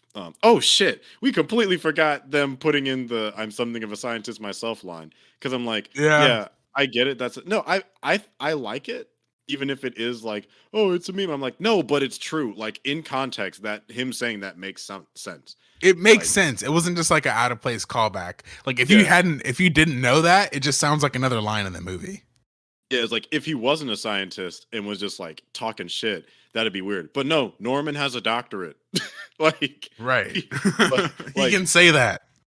like I have a science degree. I say the same shit. I'm like, yeah, as someone who's technically a scientist. So it's like, no, him saying that, yeah, it's funny because herder the line meme, but also like in context, it is a very appropriate response. It's like, oh yeah, I am something of a scientist myself. It's a fair thing to say. It's not just stupid. Yes. Um Akir Ak. I like that. Yeah. Again, showing the range of Alfred Molina as an actor, where he just kind of switches. It's just you just see him go. He's like, no, I don't want to do the voices. They're gone, and I'm like, oh, that was nice, Pete. Yeah, I like that scene too, because I've seen some people online take issue with the fact, or not take issue, but like they prefer the way that they did it in the other movie, and I was like, no, I think I like it better this way, because in the other movie, like Doc Ock was he had lost it, and then Peter found him in like for a moment to get him back temporarily before the art, so he can stop the machine. But I feel like had he not done that, or had he not needed to kill himself, that the arms would have found their way back into control. So I feel like this was a more permanent solution for the arms taking over his body. Yeah, because Peter using again, and this is something that we may dig into later in terms of like critiques that people have had about past movies. I think this movie is very, very it. There's a lot of comparisons between No Way Home and Rise of Skywalker in terms of execution of listening to fan criticism, where this one vastly does much better at kind of understanding that. I think what's a little bit harder with Rise of Skywalker is because they're original characters, but I mean the criticisms of it are still extremely valid in this case versus a lot of characters who are already pre-established. So it's just kind of like in terms of like comic canon, so their characters already exist. It's just a matter of how do you execute that, and I think they do a great job with that. It's nice seeing kind of the villains interact, like you were talking about earlier, the banter between Electro and Sandman, I think, was entertaining. Remember that scene in Avatar where Zuko and Sokka are talking about old girlfriends? That's kind of when they're talking about their origins. That's kind of what that reminds me of. It's like, and I didn't know if they were going to go all the way talking about Electro's backstory. I thought they were just going to allude to it until they outright say it, where he's just like, yeah, I was an engineer and I got in a freak lab accident, and I'm like, oh, well, I guess I'm like, and I fell in a vat of electric eels. I'm like, oh, okay, they said it. Wow, okay. Yeah, then they call back to it later in the movie. But yeah, they fully committed to that, which I'm like, okay, cool. So this is the same Max, or at least a variant of that same universe of Max. Yeah. And we'll talk about how things kind of fit probably at the end too. But yeah, I like the banter. There's a moment that made me go fucking nuts in the theater, and it's after they fix Otto. It's while they're working on the cures for the rest of them. Also, like Electro, um, again paying attention to the arc reactor. It's not shoehorn Tony Stark stuff like a lot of people thought it was. Again, in context, it makes a lot of sense as to why he's drawn to it. He likes the way our energy tastes in this universe. So an arc reactor, essentially a small like giant nuclear power cell, it can fit in your hand. It's like, I want to see what that tastes like. So of course, he's going to be drawn to it. Makes sense. Sandman has a little bit of a flip flop, but the thing that I fucking loved was when I think it was when May had come back and everyone is like standing in the living room and you see spiders Pete's spidey sense go fucking nuts, and there's a detail that I love is that they have, so you know how in the comics when the spider sense goes off, it has those little wavy lines around it. Uh-huh. They animated that. Yeah. In that scene? Yes. If you look closely at the waves around they squiggle. When he's I walking saw around it in the I saw it when Doctor Strange kicked him out of his body. which, oh yeah, And we he, almost forgot that part where his body moves autonomously. I thought that was funny and clever. It's like, yeah, oh shit, it is instinct too at this point. For him to literally. get out of the way. But yeah, in that scene, that was the scene where I noticed it because there's like a big close up on Tom's face as he kind of, and I would say this is the main point where the tone of the film switches is probably this moment, Yep. where it goes nuts, and oh man, I love that shot because if you look, you see like the etchings of them moving as he moves around, and I'm just like the movies have always showcased this spider sense. As far as I know, they've never shown it this specifically comic accurate. Yeah. I've never seen it done this way, and so it kind of shocked me. I'm like, why have we never done this? That's amazing. So he webs up Norman, and Norman is now in full Goblina mode. Is that? How did you figure it out? Norman's on Misery. sabbatical, honey. He was. Which I again, love that. He was great. And then we kind of get the heel of the villains. Electro blasts Ock out the building. Lizard breaks through the truck. Jameson shows up. He's like, "There's got to be something with that Spider-Man." Right. So, Could we go back to the spider sense thing for a moment though? yeah. I love the use of spider sense throughout this whole movie.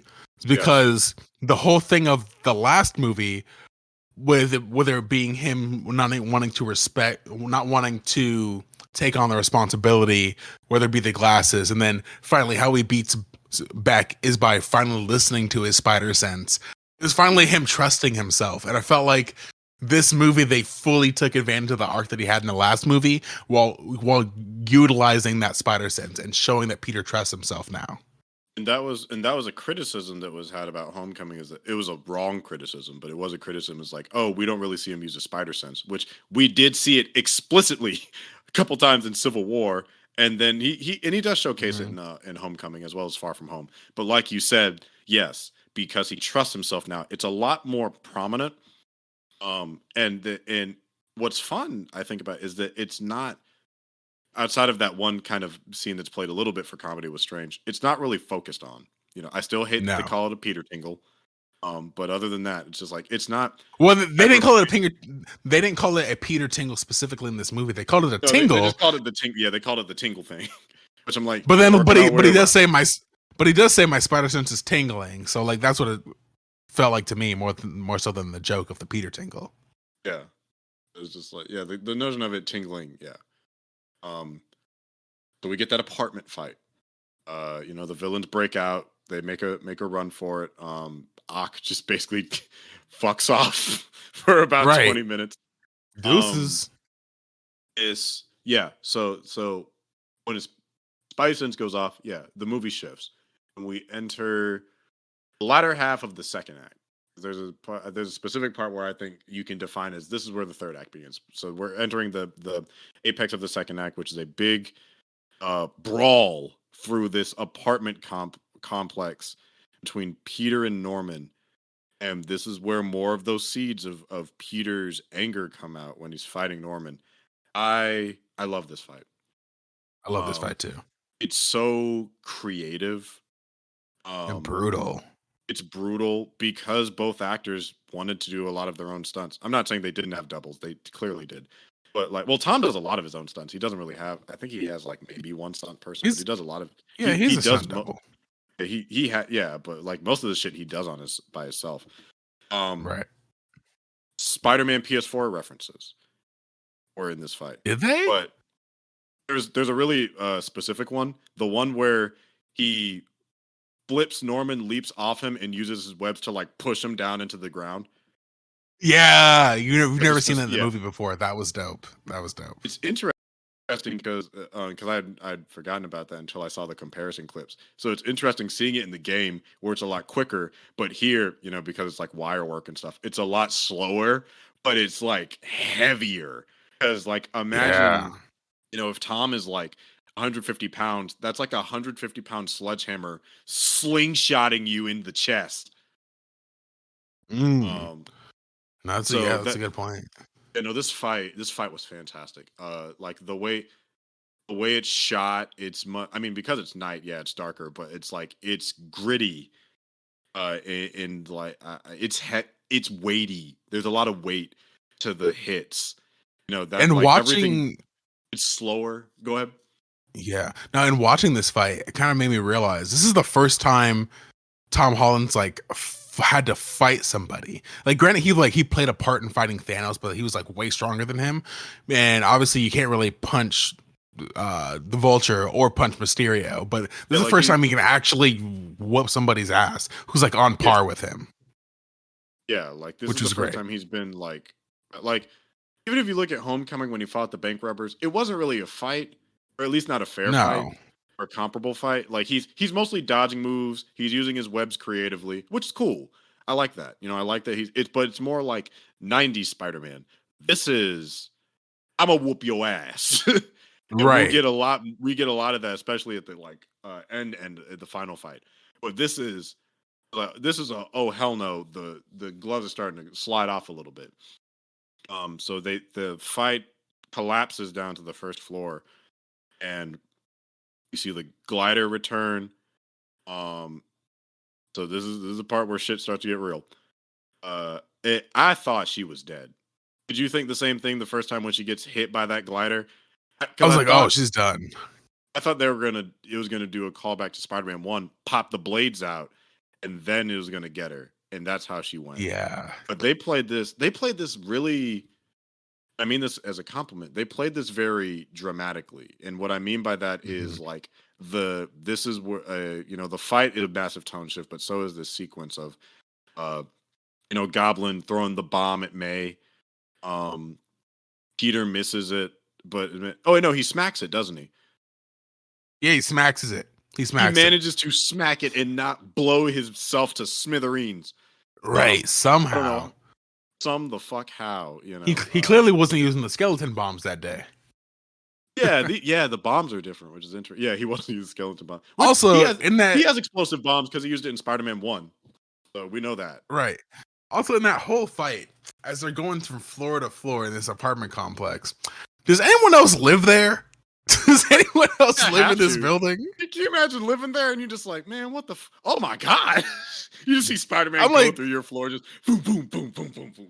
It's like, hey like man, can y'all take that shit somewhere else? I gotta work. He exploded this apartment complex and one person died. Bullshit. That's what I call. That's it. I feel like other people have to have died. He's very good. Peter's very good at keeping people alive, except for May. So Goblin escapes. Ooh, rip. The apartment is basically in ruins. And then we get a very like will she won't she scene of May just stumbling. She's like, I'm okay. And I'm like, oh, thank God May's all right. Nope. Because you're definitely watching this like, bitch, you got powers too? That definitely should have at least laid your ass out for longer than 2 minutes. Right. And on rewatches, as she like puts her hand on his back, you see her like shaking. Like she doesn't realize that she's dying. She's so popped up on adrenaline, she just can't even doesn't know what's going on. Yeah, and the acting between them it's divine. God. Oh man, I hope they flash back to her if they do future projects, because Marissa Tomei was so goddamn good. I'm also slightly this is just a nitpick thing, but originally she pitched that she wanted May to have a girlfriend, but then they like switched and did Happy, which I mean it worked out the way it did, but Marissa Tomei pitched that? Yeah, she pitched that, and because this would have been a great time to. This is just a minor side note. So you've seen A Different World, right? Yeah. So you know well, Marissa Tomei is in the first season, so this would have been a great time to have Lisa Bonet as her girlfriend. That would have been a really, really cute callback to that show. You make a different world canon to Spider-Man. Some funny shit. But yeah, so you get people outraged about woke culture and all this shit. I think it'd be cute. I would like it. I would like it. I think it'd be cool. Like maybe you go, May. Maybe that can be something they flash back to. Is just, hey, Pete. Hey, Aunt Tasha. Whatever happened to Aunt Tasha? Things didn't work out. She was between Happy and Ben. We went to college together. That's all they say. But yeah, so May is dying, and then we get the execution is so good because it's specific.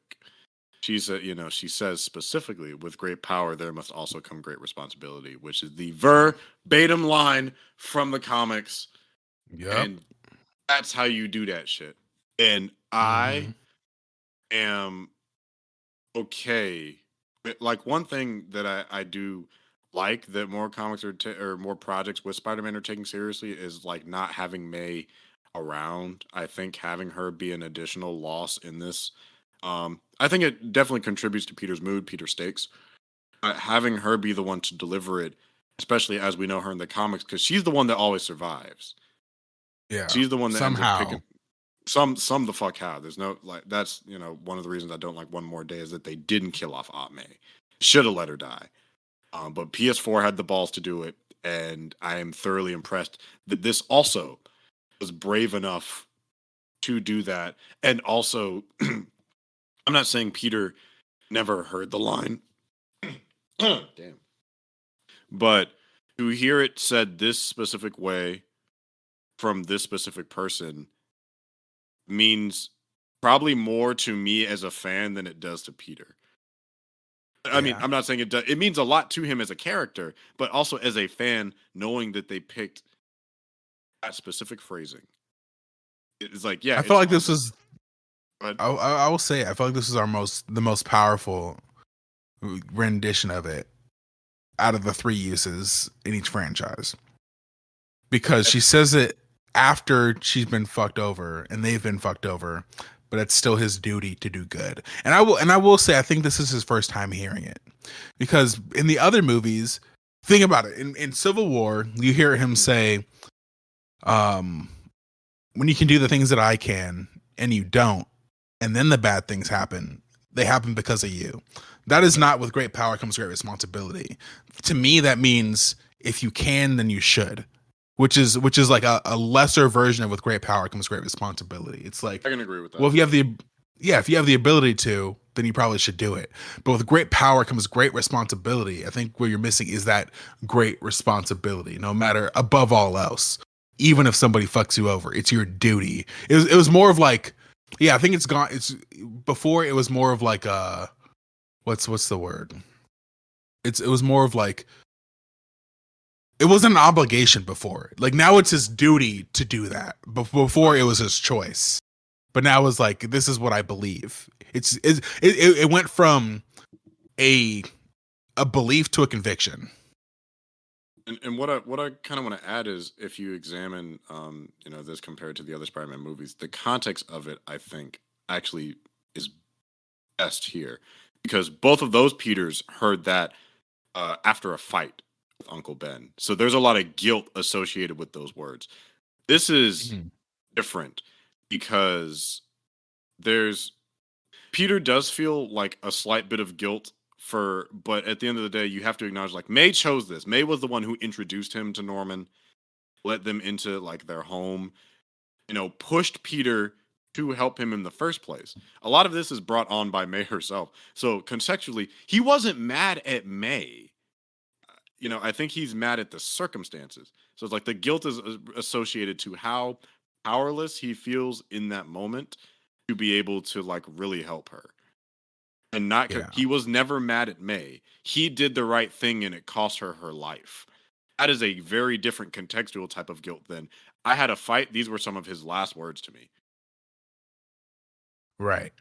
No, yeah, I feel like the context is definitely different. I feel like he's mad at Norman, and Yeah. maybe he's like a little mad at himself, but it's not. None of for that not anchor is being towards strong May. enough. Yeah. Yeah, not being strong enough. I think just because it's her last words Mhm.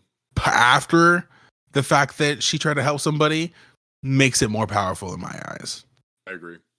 Which only and seeing Peter on this, seeing that shot of him in the rain above the standing underneath the giant that's J. so Jonah pretty. Jameson, Oh, it's that was gorgeous. beautiful. They had it in the trailers. I didn't think much of it, but seeing it in theaters, especially with the context of it, I'm like, that's a fucking stunning scene. That's and like, Also, Mhm. also if you look at it, it was an homage to Spider-Man No More, because in that comic, Spider-Man is he has the thing about balancing his responsibilities, but J. Jonah Jameson is much more of a menace to Spider-Man. And there's like a scene of like him like stressed out, and you see J. Jonah Jameson on the TV, and he's like, shit, maybe Jonah's right about me. Maybe I am just a menace. Maybe I am bad for the city. Da da da da. And I feel like they perfectly encapsulated that here. I was like, wow. Out of what, it only took like 8 movies, and we're finally seeing J. Jonah Jameson actually get to Peter Parker. I thought that was brilliant. I thought their use of that was brilliant. Yeah, the way it's shot, the way it's like the effects are and everything are lit. The Tom's acting just from this point on is, god damn, god, he's good. Really, really fucking good. It's gonna be really sad for that Uncharted movie, but God, he's such a fantastic talent. So cut over to arguably the beginning of the third act, where Ned discovers he can use the sling ring that he gets from Peter earlier in the movie, which we didn't mention, but it happens. So obviously, also that Zendaya has the box that has the kill switch with all the villains in it. Yes, so Zendaya has the box. Ned has the sling ring that he stole from Strange, so he can't get back. So it's like the lead up of events makes sense. So Ned, they try to he realizes, hey, I believe in myself. So, I'm strong of will. I know it's something that like people have a minor like nitpick about. It's like, how do you pick it up so fast and Strange pick it up so slow? It's like, well, to be fair, Strange is a man of science. Ned, being a teenage boy who's seen wizards fly around, it's probably easier for him to mentally access just like, I can make a portal. It's a portal, Like but yeah, Strange didn't Strange had his fingers. It's like Peter Pan. Exactly. They even showed like the one disabled wizard could do it before Strange could do it. I'm like, yeah, I believe Ned could do it. Sure. Here said the magic was in his family. I believe it. Yeah, it's like there's an illusion there, so it's like that's not hard to really believe for me. But so we get the introduction of oh man, it's making me emotional thinking about it. Let's start slow. You see him wave his hands, and a spark starts to appear in the room. Yeah, and then she's like, "Do that again," and then you see it again, and it sounds like a half circle. And then does it one more time. It's a full circle. It's open, and then in the distance, you see an alleyway. You see a body, and that body turns around, and you just. Some people didn't catch it at first, but I could see because I know my boy, and I was like, I do too. I know. Wait a minute. I know those big wide eyes. I've seen those eyes before. And then he waves. Oh man. And then you're like, come here. And then he starts to run, and by that point, the theater's going crazy. Everybody knows what's about to go down. Yep. And then he jumps to that portal. Man, I was so happy. And then he takes that mask off. Oh, bro, the crowd went crazy. Multiple moments in this movie gave me full on nerdgasms, the likes of which I haven't had fully since Endgame, like when Kat got Thor's hammer. And this was one of those moments. Like yeah, Charlie Cox showing up, that was one of those moments. But this is like I wore my let's see, 2012. It'll be 9 years. I have a 9-year-old Amazing Spider-Man 1 shirt that I Dude, wore same. to this Wait, movie. what shirt do you have? I have 2. I have one. It's red, and it has that old like suit design, the spider symbol, but it has a bunch of lines going through it too. It's Oh, kind of like okay. a spider on a web. I'll have to send you a pic of it, but it's dope.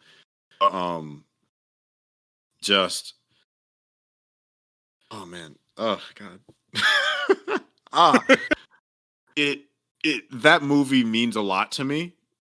Like it's one of my favorite movies of all time, but it also is important to me from like a formative sense because I was the same age as Peter was, so I really connected with that interpretation of Peter Parker at the time. Uh, TASM 1. yeah, like that's a Okay. really so to see. Because I told you, and I told all y'all for the longest time, I don't believe anything I hear, even after seeing all the leaks, until I see it on the screen. I saw it, and like it was so emotionally almost overwhelming seeing Andrew back. And again, just like Norman, just like Otto, he slides his back like he never left. Um, no, he's great. Andrew is great. I know this is probably stretching it a little bit. I still need to see his new movie, Tick Tick Boom, because I'm really interested in that, and I like musicals. Is it bad? I kind of want him to get a supporting Oscar nom for this because he's so in it. Yeah. No, you can tell he's having the most fun. He's laser focused. Like everyone in this movie's acting is amazing. Everybody's great. You know, if they get noms, I'm all here for it. I will fully support that campaign. But man, him as supporting, he doesn't even have to win, but just the nom. Because, like, if you followed Andrew's trajectory as Spidey from way back when it was announced, this man's him and Tom's passion for this is unlike any other. Yeah. Like Tom is in the thick of it now because he has the mantle, but Andrew was the one that never got like, uh, um, who's homeboy His that played? roses. Yeah, he never really got his roses. He's the middle child, the ugly redheaded stepchild. He's the middle child. People are starting to come around to it now, but it's a movie I've always appreciated. So I've always appreciated Andrew's interpretation, and to see him back really like means a lot to me. As I grew up with Toby, but like me being me, like I resonated with Andrew, and to see him kind of be able, even I don't care if he never comes back after this. This is the redemption that I really needed, not just for him as a character, but him as an actor in this role. And you can tell, like you said, he's having a blast. It's like he never left. And so, and they start testing him and trying to see if he's Peter. Like Zendaya throws an apple at him or something. He's like, "Why'd you throw the?" It's like she throws a roll of bread. Roll of bread. It's like, stop throwing bread. Like, he still has that like the little. You have the tingle thing, just not for bread. Yeah. And then he does the sticky thing. Yeah, it's a thing. He just sticks to the ceiling. They're like, he's like, crawl around, do something.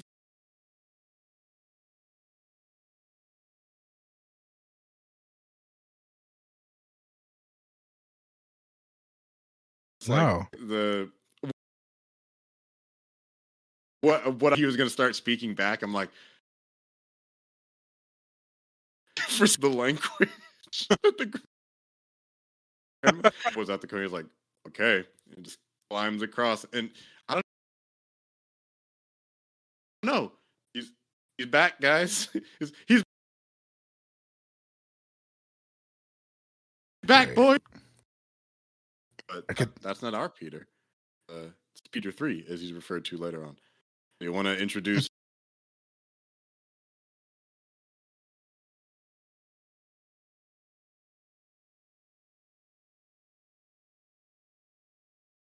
How we get the that we still need to find our Peter because he's sad and distressed right now. So they say, well, okay, well, we just need to try again until we find our Peter. And then Ned is like, find Peter Parker. And then you see a gate open up behind him. And then you see MJ's face. And then it cuts to the portal. And then you see none other than Tobey Maguire walk into the frame. The nostalgic the Spider-Man of our childhood walks into this movie. The one we never thought we would see again reprise this role is now here, and he's arrived. And I had when I first see this, I've seen it 4 times now, but it's gotten better each time I've seen it. But the first time I saw it, I had 2 reactions simultaneously. I was like, "Oh fuck, he's here." The second reaction was, "God damn, he's old."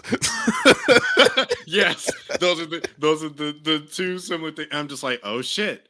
It's like my reaction to Andrew. I'm like, oh, is that like mentally?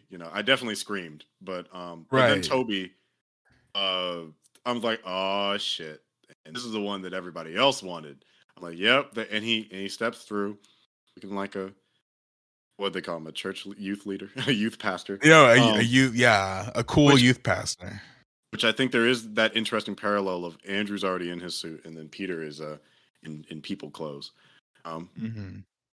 But it just that one resonated too, like because Andrew's hit formative years me, but Toby that does touch on that childhood nerve. There is still nostalgia there. Like he's not my favorite live action Spidey, but I still have a respect for that because like that was the Spider-Man of our childhood. I still remember playing Spider-Man 1 on my PS2 and having a blast with it, where he voiced his own character in the game. Shit that we haven't seen since since those movies. So it's like I give him credit where credit is due. Like he worked his ass off for it. It wasn't undeserved. I'm not gonna dog on him just because like he's still important to a lot of Spider-Man fans, young and old. So it still hits. Before we go on, because I mean, there's a dope part where they're suspicious of each other. They both flip, and it's interesting because there actually is a difference. Toby actually flips, runs off the ceiling and lands. Andrew Garfield does a full flip, and then they web at each other, which is I did not catch that part. I think if you go back and see it, there is a difference in how they flip with their hesitancy. But what I did want to bring up is this is actually a moment that I've seen kind of mixed responses to because I think people wanted it to be more dramatic. I really like that they didn't do that. What? That they didn't make it a big thing, or they because if it's like, oh, here comes the character, we're gonna do this big reveal, we're gonna start at his feet and then just pan up and it's like it's Andrew Garfield, it's Tobey Maguire. I think when we talked about it, the way we refer to it is it's like seeing an old friend. Yeah, exactly. And that is why I really like it, is because it's not blown up, especially in the context of the scene and the characters that they're meeting.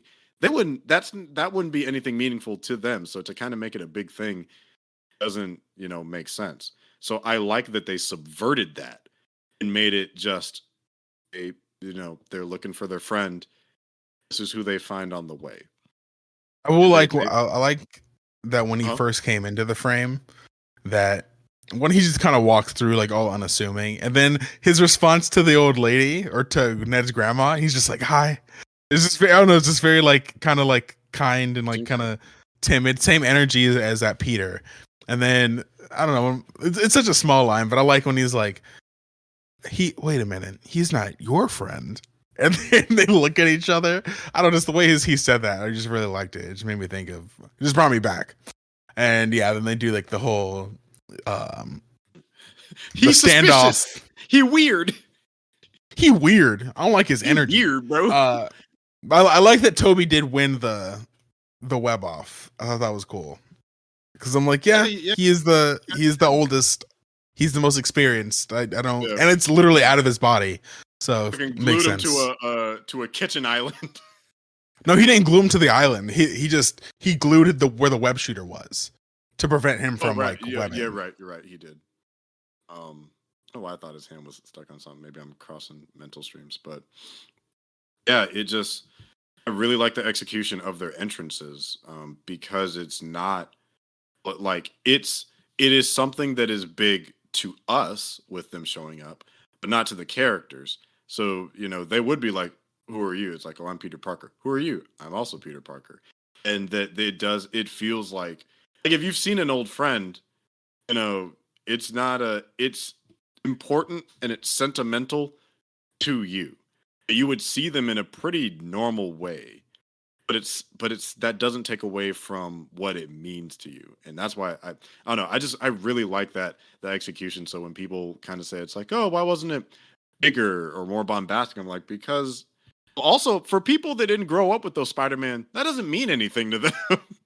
Really, Right. But I also they like might think it. it's cool, but Yeah, I also like that they gave the moment to Toby and not Andrew, but that whole moment where he does come in and he says hi to the grandmother, that was their clever way of leaving in a space for the audience to cheer yeah. before the dialogue resumed.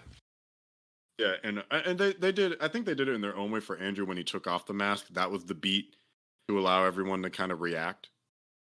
Mm-hmm. Yeah, the grandma said something, but then he says something back, and then he takes the mask off. Then he starts saying, "I'm Peter Parker. I arrived here yesterday." Yeah, but from there we get like a really fantastic Peter Parker scene. I was not expecting them to be in this much of the movie. I thought they were going to come up straight in the third act. Yeah, they're supporting characters for the third act. I thought they were going to be glorified cameos. They're legitimate supporting characters. Like they contribute to the plot. They have their own way. They sort of have their own arcs. Well, not full arcs. I won't say that, but it's like they do have character progression that also contributes to the plot. So it's like they work together. So we get the scene. How did they find Peter? Oh no, that's right, because they're talking about where's a place you would go that means a lot to you, and wasn't it MJ actually that figures it out? Yeah, because it's a callback to earlier in the movie. This movie had a lot of callbacks from the beginning of the movie to the end of the movie, which I really appreciated. That I'm really seeing a lot of people talk about. It But does. And what yeah, surprised me is I thought they were going to put him at Ben's grave. no, there've never been any reference of Ben, so It hasn't, and that's what I thought it was tracked. going to be. Is a reference to. I'm like, oh, so they're going to put him at Ben's. Nope, they put him on not a bridge. That would have been some shit, wouldn't it? Where is he at?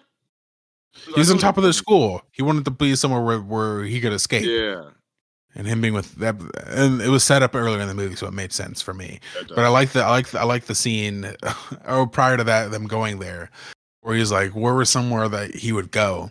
And Toby was like, I was at the Chrysler Building, and then Andrew was like, Empire State. He's like, better view. He's like, it is a sweet view. That was so funny to me. But you also realize, like, their three New Yorks aren't going to look that different from one another, other than Tom's having the Avengers, former Avengers Tower. Right. That was I like actually the. point. I don't know why, but they made Andrew Garfield have this kind of like humble braggy thing about him. That was kind of funny. To be fair, he has kind of been like that too. Yeah. But I think it's interesting seeing it in the context of him with other Spider-Man, because he had that moment where he's like trying to one up Peter about the Empire State, and then he had the moment when they were all in the lab. He's like, "Why already cured Connors?" And he's like, "What? I did. I'm just saying." He did. It's not false. He didn't. Right. He didn't, sorry, Toby, man. He didn't want to kill all his villains. He killed one of three. A pretty good number. But pretty good ratio, I'd say. Well, but yeah, I think I think they did a good job of balancing their three tones without having all of them in the scenes.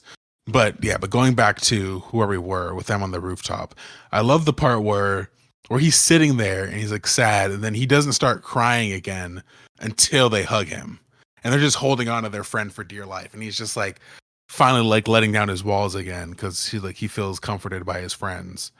And then what I love, which is, it was never outright stated, but it was heavily implied, at least I felt so, was the fact that before she even said someone was here, he starts to look and he senses them. He senses the other two Spider-Men are there, which is why he starts to get up in the first place. And then you see the shot of Toby and Andrew in the moonlight, which is so cool. Bro, they're silhouettes, even though Toby's in normal clothes, but it's just like, I don't know, it still looks really cool. Just of like them, it did on the build. God damn, what a man, what a ride. Yeah, they meet. They talk.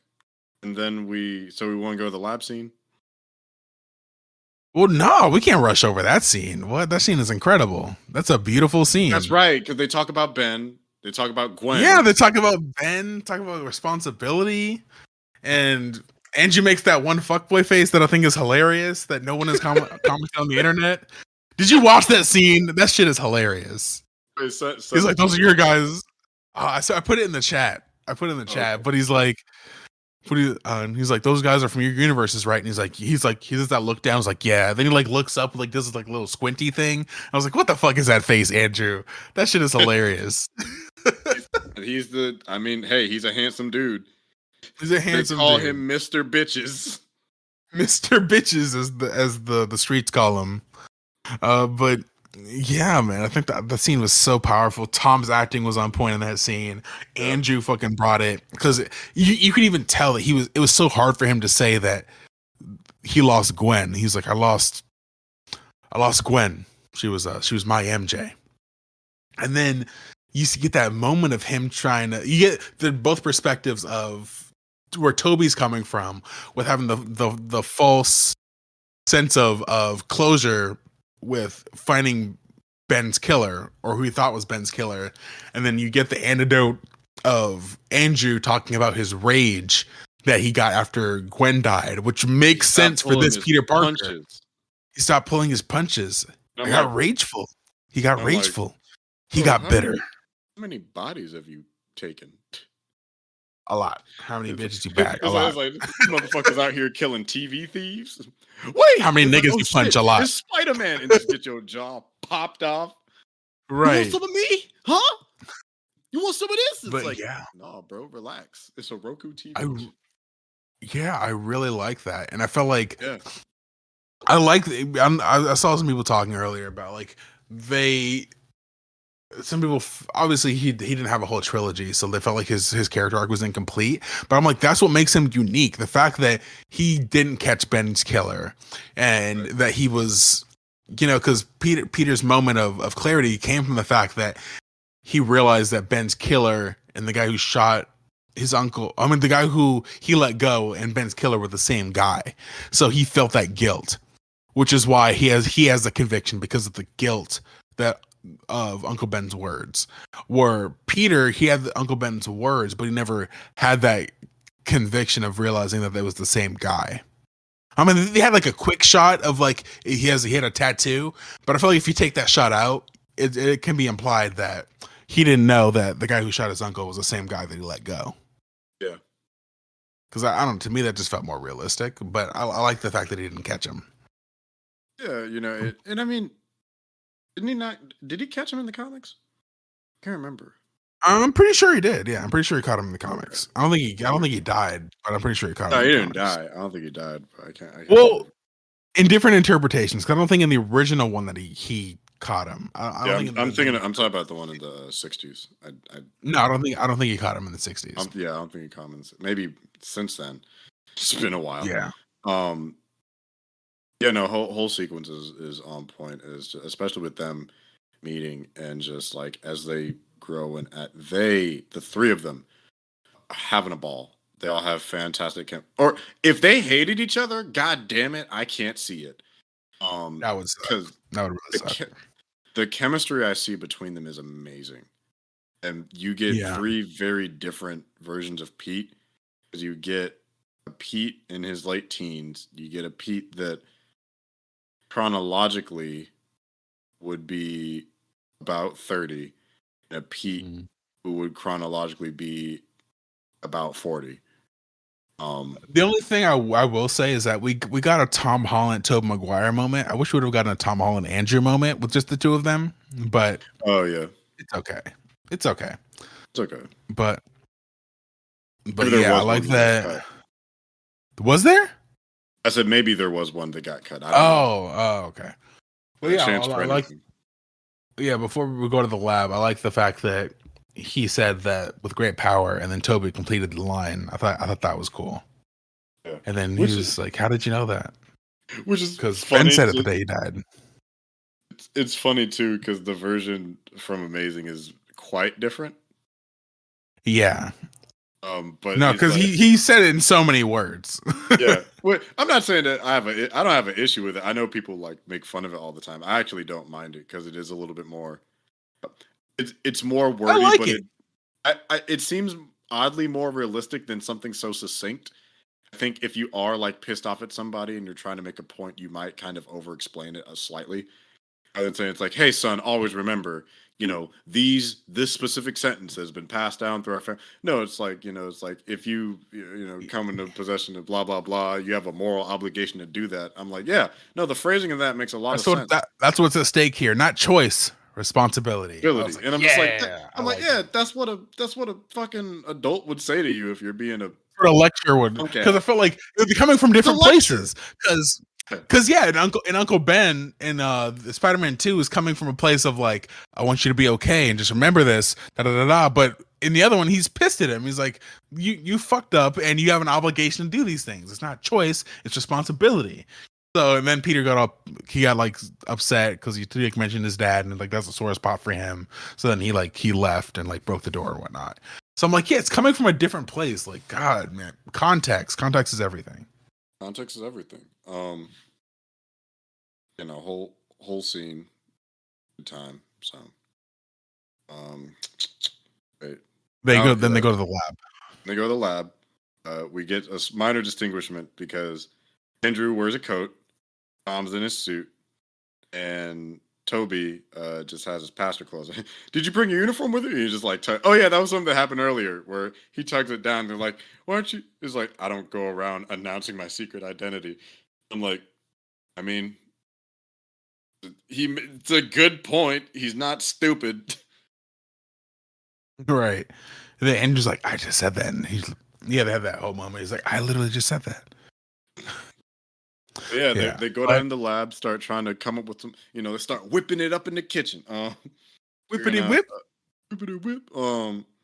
Figuring out, how to cure their villains. Like that's another thing I like is they're not like, let's go fuck them up right now. They're like, no, let's take some time.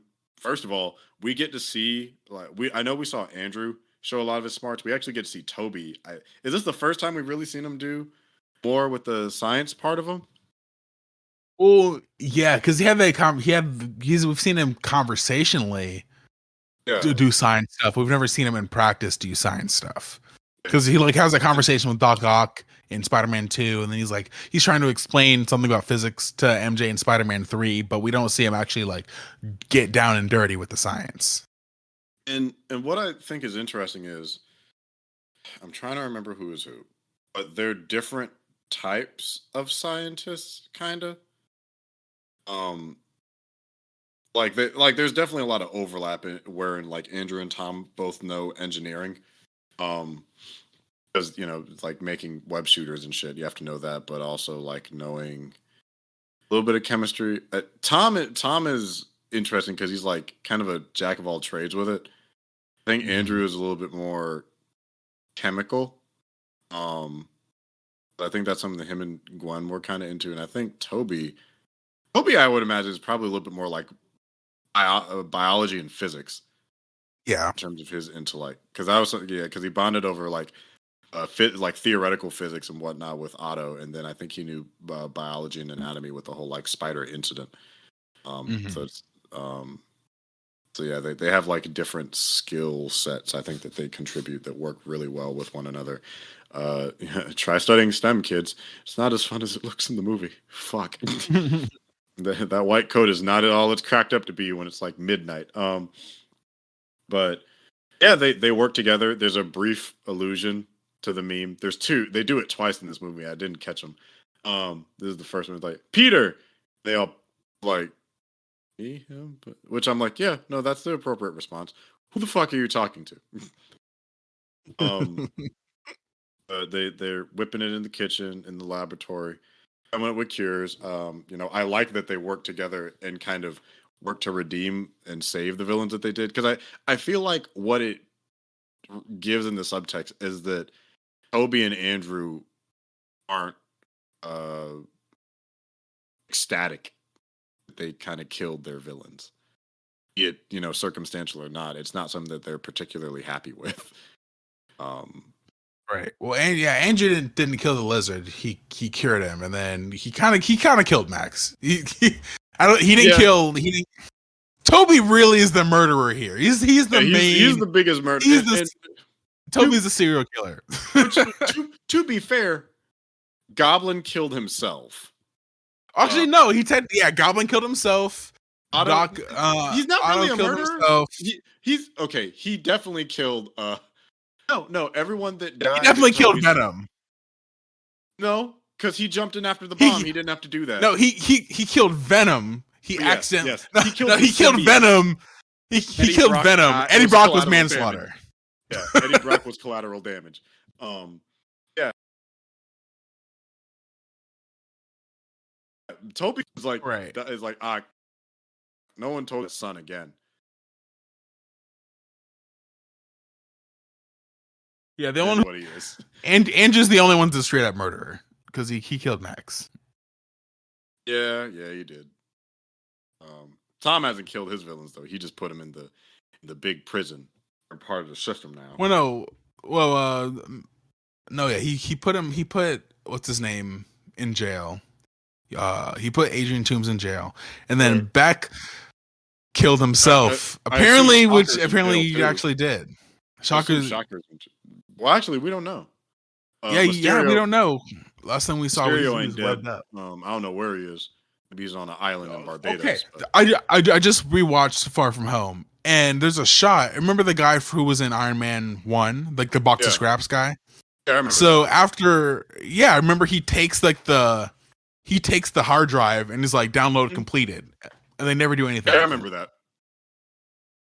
So I feel like that was an illusion that Mysterio is going to come back at some point, and so are those other villains. So we have 3 villains, or technically 4 villains of the MCU, and we just need 2 more to complete our Sinister Six within this interpretation, within this universe's MCU. Because the thing is, this isn't this. I mean, this isn't the 6. This is the 5. At best, this is the fearsome 5. The Furious 5. Yeah, the furious foes of Spider-Man. So they develop their cures, and they go over to the new Statue of Liberty that's holding up a giant Captain America shield, which I really wonder what Sam Wilson thinks of that. Hey, bro, that motherfucker is copied off Flow. But they head over there. They lure the villains there, and Peter end up coming up with a plan of how they want to work together to basically save their villains, which I think is we got to rewind a little bit though, because we skipped some stuff in the lab. Catch me if I skip anything. I've only seen it once. So we've seen the part in the lab where they're preparing to go to battle, quote unquote, and Toby's like, "What is that?" And he's like, "It's my web shooter." And then he's like, "Web shooter," and then he shoots his webs out of his wrist, and they're all freaked out by it. And he's like, "What in God's name?" And then Toby's like, "Oh, you can't do that, huh?" Which, it makes you realize, that's a fucking weird thing that Raimi did. No, it is, and I love that they bring it back when they're on the Statue of Liberty. But when they get there, you get the only conversation in this movie between Jameson and Spider-Man, where he calls them to. He doxes himself. He calls them to the Statue of Liberty to come get their cube. He tricks them so they can secure them. And I love that scene because you would never get something like this I don't think you would get it in the comics, but the context of how the Daily Bugle works in this universe. Mm-hmm. And the specific context of that, and that Peter Parker's identity is known, you would not get something like that.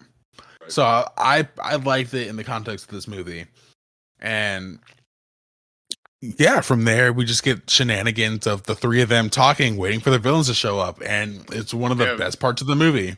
It is, and I think Doug Walker had a criticism. He's like, I think some talking scenes went too long. I'm like, no, it didn't. What? Because this is something I don't know if we'll ever see again.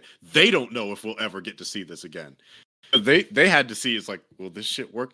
They have great chemistry. I would watch an additional hour of them just talking shit, catching up, talking about villains, stuff like that, because we've never seen an interaction like this before. Like, remember, did you watch Crisis on Infinite Earths? I did. Remember when the CW version of Superman met Brandon Routh Superman, and as short as that scene was, and as much as it's as much as we didn't really get to really get it, like we have the Superman from Superman and Lois now, it was still cool. When Grant Gustin met Ezra Miller, I don't like Ezra Miller's Flash. I still thought that was a cool moment. I'm sorry. Alternate characters meeting themselves is cool. It just is. If you got to meet another version of yourself, like swap genders or whatever, you'd have some fucking questions.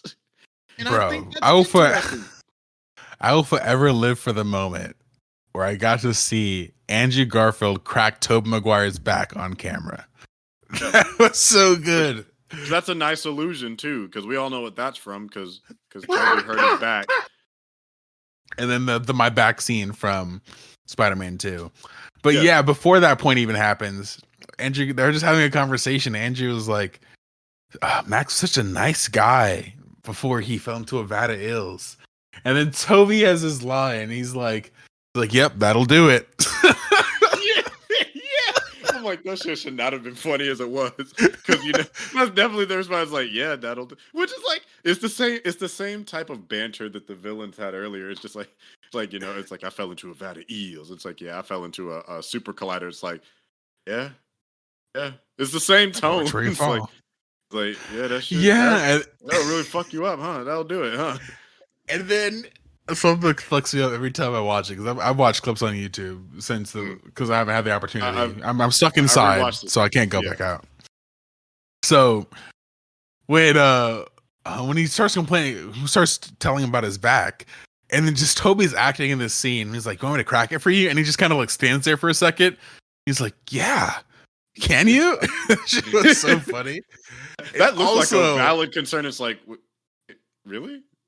It's the look of, is that a genuine offer? Or are you fucking with me? He's like, no, I'm serious. It's like, yeah, for sure. Yeah, thank you. And then also, bro, you gotta rewatch the clip. The way Tobey Maguire's like, yeah, that's good. It's so fucking funny. It is, because it's like, you can. There's a part where it's like, thank you, but there's the other part is like, I'm done with this. It's like he just got finished off, and he's like, yeah, that's good. It's like, yeah, that's thank you. No, thank you. That's enough. I don't know. They bounce off each other so goddamn well. Andrew's a fucking joy to be around the entire time.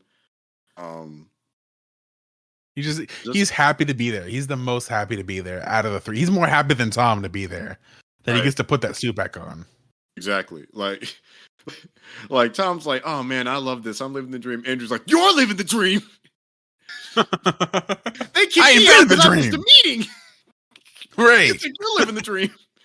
Buddy, you don't know the beginning. It was supposed to be in your shoes. Right. I really need the ends now of how this all came to be and like what that was like. Because I thought Andrew and Sony had beef. So the fact that they were able to do this is kind of a miracle. Yeah, because it's only been 9 years since. Oh no, it's been less than that. 2014. It's been less 7 years. Yeah. So because remember way back when Oscorp Tower was supposed to be an Avengers, they didn't have time for it. Yeah. So they were setting up for him to be the guy, and just for the MCU Spider-Man. Everything to go left after that. To this day, you can still probably find like fan edits of Andrew Maguire meeting Tony Stark, and just Andrew Maguire. Did I say Andrew Maguire? Andrew Maguire is a completely different person. You fuse them. You fuse them together. That's Alpha's name. Andrew Maguire. Is it really? Yeah, dead ass. No. What? His name is Andrew Maguire. Yes, it's bad. No, I also like the fact that just like, I mean, Andrew Garfield has had a career outside of Spider-Man. He's an amazing talent, just like Tom is, just like Toby is. I like the fact that you don't get any hint of animosity. I mean, they probably gave him a fat ass check too, where he kept this under wraps. But like, I don't get any sense of animosity. Like we were talking about before, it's like seeing an old friend, and it just lines up. He knocks it out. But then the villains show up, and the shit it begins. So they have a plan. They go to execute the plan. Man, swinging sequence where they run off the bridge or whatever, the pier. Bro. Slow down. But I skipped. I told you you gotta help me. You've seen it 4 times. I've seen it once. You gotta help me remember. So the villains get there. They're all like, all right, we're gonna go do our Spider-Man thing. And then they're all like screwing up because they've never worked with the team together before. And then all of them showing up one by one. And then the Sandman does the swirl around the Statue of Liberty.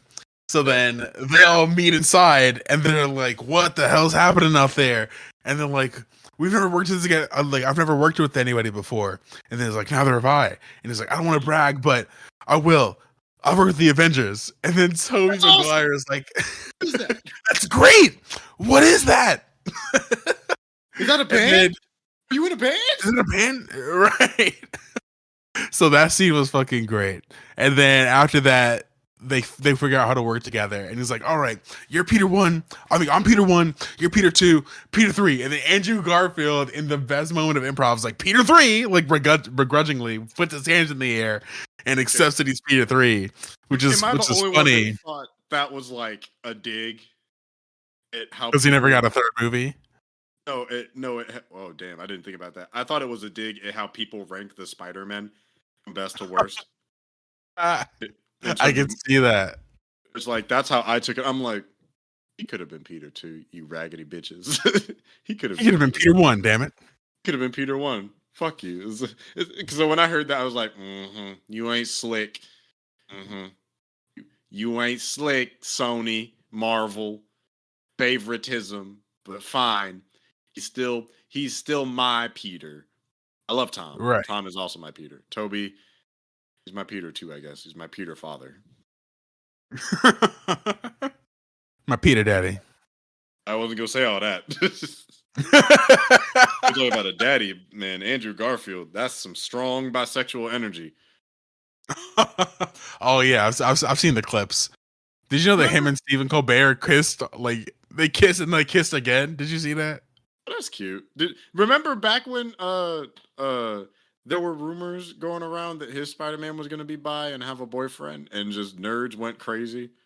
No, I don't think it was a rumor. I think Andrew Garfield was like, he was open to that, or he wanted that to happen one day. I don't think it was a rumor that they're actually gonna do it. Yeah, you're exactly right. And people said it was a rumor. And he just said it'd be cool to do in the interview. He's like, yeah, fine, there's nothing wrong with that. And it's just, they're like, what? Peter Parker's gay. See, that's how the Daily Bugle flip shit. Which, if Peter Parker was gay, there'd be nothing wrong with that. I would just hope MJ is fine and not Timothy Chalamet. You really got beef with Chalamet, don't you? You really don't like to be famous. I'm gonna be famous and do a boxing movie with Timothy Chalamet. Mark my words. You really don't like this man. I don't know. I love Timothy Chalamet. No, like as a person, fine actor. As a person and an actor, he's fine. It's like he's like Tom Hiddleston for teenage girls. He's gonna be Teen Loki. Is that what you're saying? Yes, he's the new Tom Hiddleston, and that's what it is. That's the vibe I get from his fan base. But here's the thing: he's good. He's very good. But you just don't like him because he's a thin Whitesman. I didn't say that. he's a thin, strong-jawed Whitesman. I mean, Andrew is all of those things, but he's very handsome and likable. And Timothy Chalamet is just too cool. You know, he's too cool. So is Timothy Chalamet what you think? What people thought Andrew Garfield was in 2001? Is that what you? Yes. Is that you just saying right now? Yes, that is a perfect description for it. That's a great analogy for what it is. Oh my god! He has the look of Tom Hiddleston and the exaggerated swagger of a high school girl boy band crush. I don't know, man. I think if you watch some interviews with this dude, I think you would like him. I think you would like his vibe. No, I think he's a chill person and he's a very talented actor. It's just like I think the fans and then the zeitgeist around him is where I have fallen. It's the same thing with Tom Hiddleston. I like Tom Hiddleston as an actor. Again, I like them as actors. I think they're cool people. They seem really like chill and likable. It's just, the zeitgeist. If you have a problem with Tom Hiddleston, then Here's by proxy you should have a problem with Robert Pattinson in 2012. Implying I don't. Like, okay. It's like you should also have one with Robert Pattinson. All right, cool. Add him to the add him to the list. And next, What, I'm gonna debate you on that? No. It's like yeah, and you thought you had something, didn't you? Nope. Go ahead, bro. I didn't really start fucking with Robert Pattinson until Tenet, of all things. He was great in The Lighthouse. Really? He was great. Him and Defoe were fantastic in The Lighthouse. I hate The Lighthouse. They were. I think I don't hate The Lighthouse. It's a weird movie. It's not for everybody. I like it. It's one of the best. I need subtitles. But I like Lighthouse is one of the best pieces of like visual art in terms of film and filmmaking that I've ever seen. I can't stand it because it's like it's too art. Like it's one of those movies where I'm like, yeah, it's one of those movies where it's definitely an auteur flick. It's very like again, it's here. I'm not the audience for it. It's a very good movie. I'm just not the one that it was meant for. And I saw it because I wanted to see Dr. Sleep. I wound up seeing The Lighthouse. So two very different movies. Vastly different. But yeah, so the villains team up, the tornado swirls about, we get some lightning bolts, and we get them we get the exit, we get the plan. I want to brag. I was on the Avengers. It's awesome. What is that? But then from that moment we get to actually see them team up and work together, and then man, that moment where they're all running and then they all swing together. What I really like, there's so much detail put into that 15 seconds of them swinging. Is like there's a moment where because they're like swinging it because there's three of them, so they're swinging kind of a triangle, but it rotates as they move. Because remember where two of them get pulled by the other one as he spins? It rotates as they like move forward, and then in the trailer we saw just Tom land, but in this version you see them suits, you see him land, and you see him like do. I know it's a serious moment, but there's if you look again, joyful passion. They all do like that Spider-Man, like the web swinging never gets old. You know how when you play Spider-Man PS4, and that's just one thing. Like no matter how far it is, it could be 4,000 meters, it could be 200 feet. Swinging never gets old, and that's just like that childhood fun of just oh god, this is it's like I'm a part of something. Yeah, no, it's great, and I didn't realize this till recently. Is that when they land on that statue head after they're all swinging? If you notice, they land in movie order or in Spider-Man order. Toby lands, and Andrew lands, and finally Tom lands. Oh, that's a really nice. I was trying to say nice and neat at the same time. That's a cool detail. Yeah. This is definitely a crowd cheering moment. Nice did. Is nice? That's nice. I can't wait till this shit comes out so I can get that 4K wallpaper version of that. Oh yeah, no, that's gonna be my wallpaper. Shit's gonna be supreme. Yeah. we got that. So then they start engaging the fearsome five. So okay, how does this kind of go down? Because we get kind of we get a couple weird things that while MJ and Ned trying to close the damn portal for like forever. Yeah, so Ned doesn't realize that. I believe to close the portal, you just have to wave your hands in reverse order. I think that's how they close them usually. You're right. Um, Yeah, because so he keeps doing it the same way. right, so it doesn't close. I mean, before it was just closing automatically. So they're towards the top trying to close that, while the other two are trying to figure out how to cure the Spider-Man, but obviously it's not working because they didn't know how to work together.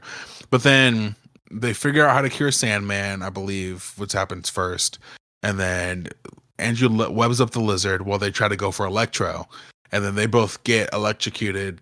And then Doc Ock comes out of nowhere, and then he grabs the two Spider-Man to make Electro think he's on his side. Because you have to remember, last time we saw Electro and Doc Ock, he's like, "I liked you better before," and he shocks him and he falls out the window. So like the movie wants you to think that he short-circuited his chip again. Right. That's what I was thinking too, and I'm like, please don't do that shit. We just fixed him. Right. But they're like, nope, not this time, not today. And then he takes the thing off of Electro, and then he takes the arc reactor off of Electro, and then he replaces it with the power dampener.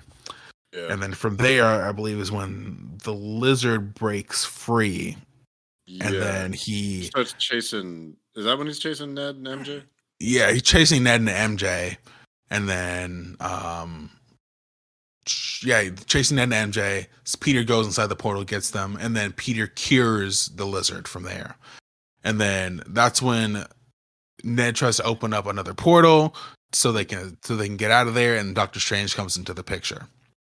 And then Doctor Strange then sees Peter at post curing the Lizard, post Toby curing the Sandman, and then that's when Toby pops on that platform, and then Andrew pops on the platform, and then he takes the box in the sling ring, and then that's when we hear in the distance, "Can the Spider-Man come out to play? Can the Spider-Man come out to play?"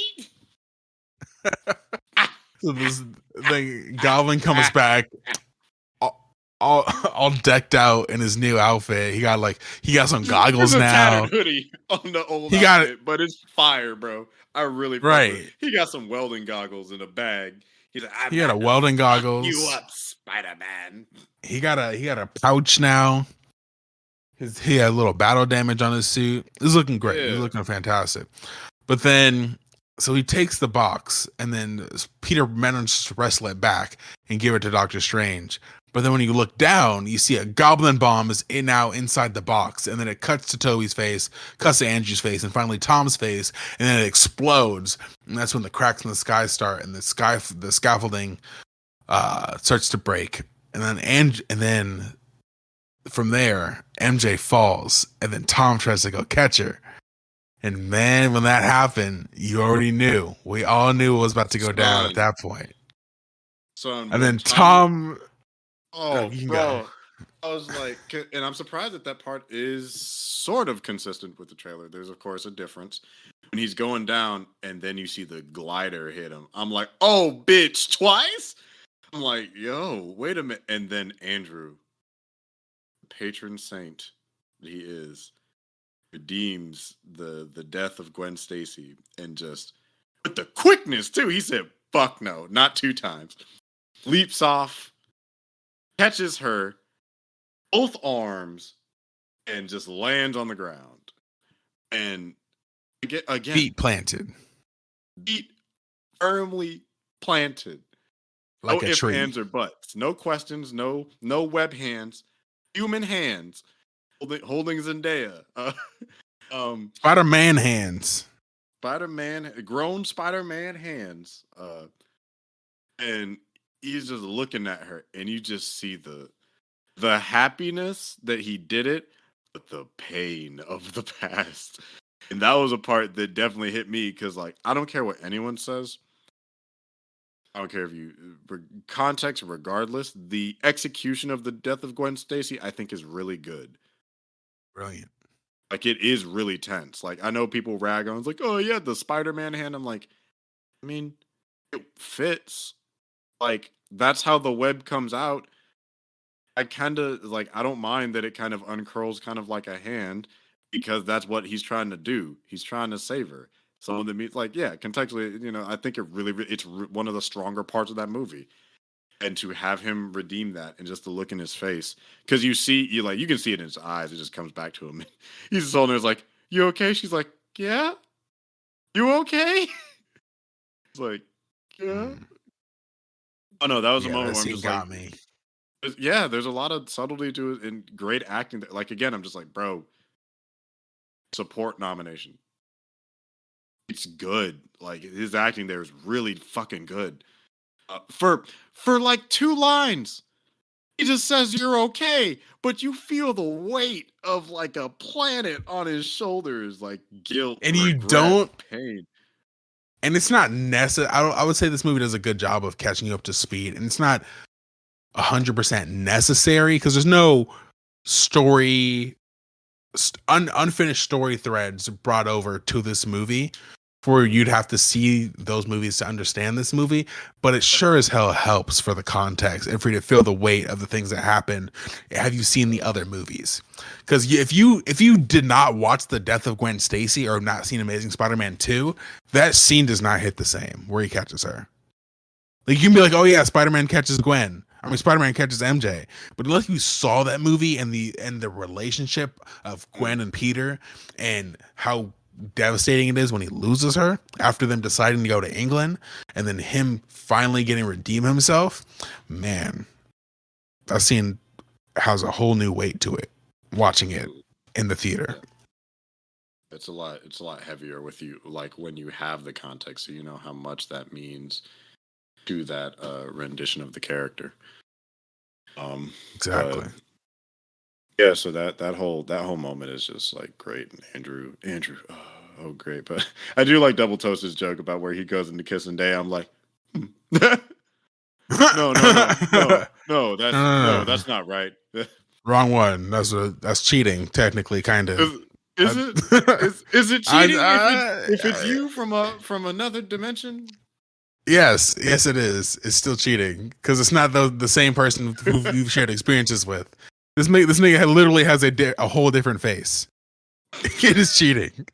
Baby, I thought she was you. The bitch don't look nothing like me. What do you mean? What do you mean? It's the timeline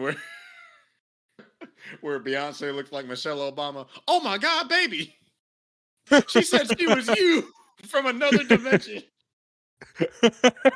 Like, well, for imagine a dude white. I don't know what the fuck you thought this was. Could you imagine if a man, if a nigga tried to pull that when he got caught? No, just any man on Earth pulled that. Like, baby, I thought she was you from another dimension. Baby, she said she was you. I said no such thing. Ooh, oh my God. So yeah, let's see what. So from there, Aka's already helping him at this point. Electro's cured. Sandman is cured. Yeah. So right before he did the bomb, he cut off one of Doc's arms. So then, after Andrew saves MJ, we cut back to Tom post being hit by the goblin, and then he's flying. He's like on the bottom of the goblin glider, and then he takes one of the bombs out of the slides and puts it underneath the glider, causing it to blow up and causing them to land on the shield. He fully does not give a fuck at this point. He is fully prepared to kill this man. Right. Like that's the moment you're like, oh. So now they're both on the broken Captain America shield, ready to partake in some fisticuffs. And you realize Tom is ready to risk it all. He's ready to risk it all. He wants to fully kill the goblin in this moment. Because not only has he killed Aunt May, he fucked up the plan, causing the universe to shatter, and he almost killed his girlfriend. He almost lost 2 people in one night, so he's ready to kill this man. Yeah, we didn't even mention after the speech. Doctor Strange had showed back up by this point too. No, yeah, I did. I said it. I said it earlier. Yeah, okay. Yeah, you did mention it. This fight scene. I've seen like minor critiques about it. I love it. I thought it was. I love it too. I thought it was all around really, really good. And this is the moment where I'm like, Tom has so much acting ability that we haven't even fucking began to tap into.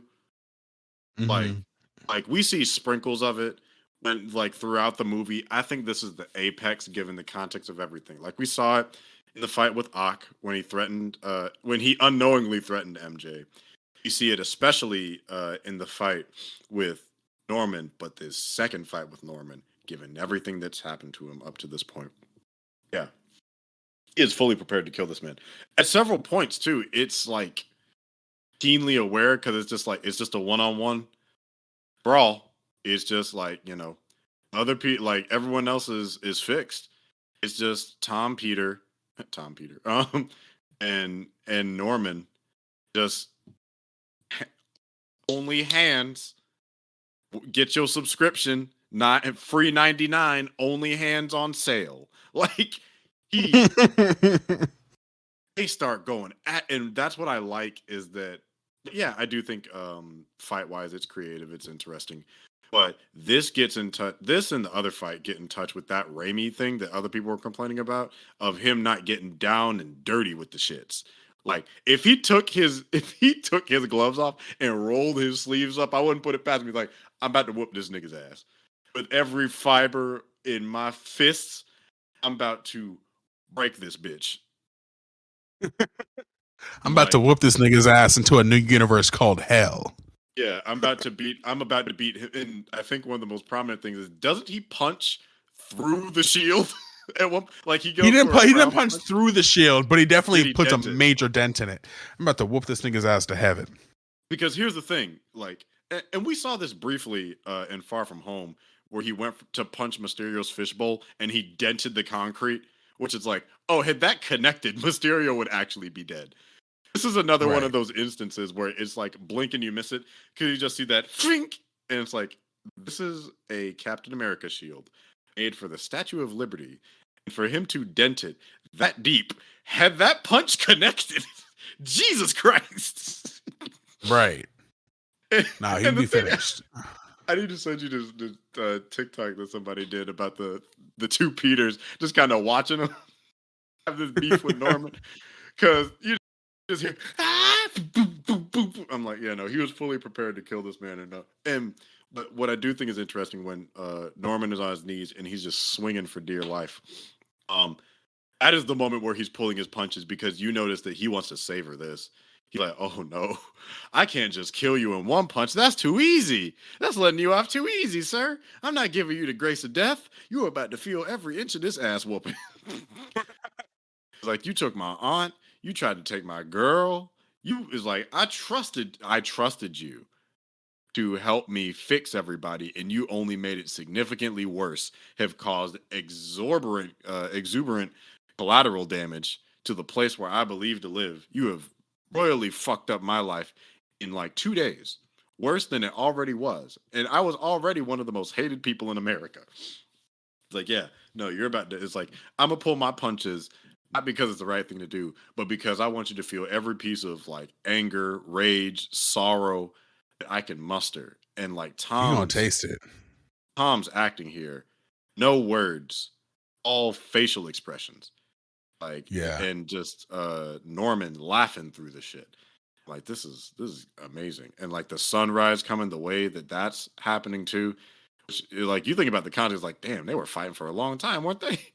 It was dark when they started fighting him. He was beating his ass into the sunrise.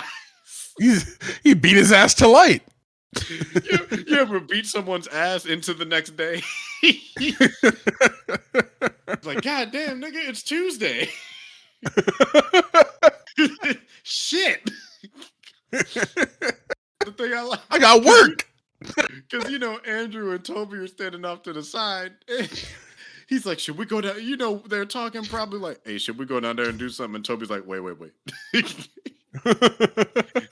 let him finish. I think he remember his ass whooping in 2002, where he came in, punched him up, threw the goblin bomb in his face, blew his mask off, kicked him in the chest.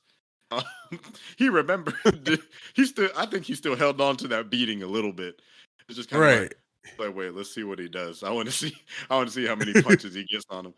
And Norman put up a good fight too. He was, he was eating them throws and was trying to flip them and dodging and punching them back. Right. You know, I like that they got scrappy and bloody with it. Like it gives me a little bit more faith for them doing more serious characters, because like you don't have to be gratuitous or bloody or hyper violent to make. I think it's a lot about, one is intention, and two is like context, and that's why I think this one really really worked, because like the context of it and what he's gone through recently. Like Tom Peter, like not even with the stuff that has gone on that day, but you also add in the factors of, he didn't get accepted into his dream college. He's one of the most hated like vigilantes in the country right now. His entire life has been blown up by some like piece of shit VFX artist who got a bad deal from Tony Stark from like a couple weeks prior. Like his entire life, that's not just Norman killed my aunt. That's like also thinking about, he lost his aunt, probably lost his uncle. He lost his mentor in Tony. His life is not beyond, like he's taking out a lot of vengeance on him. He's taking his whole life out on this man. Taking his whole life out on with every one of these hits is something.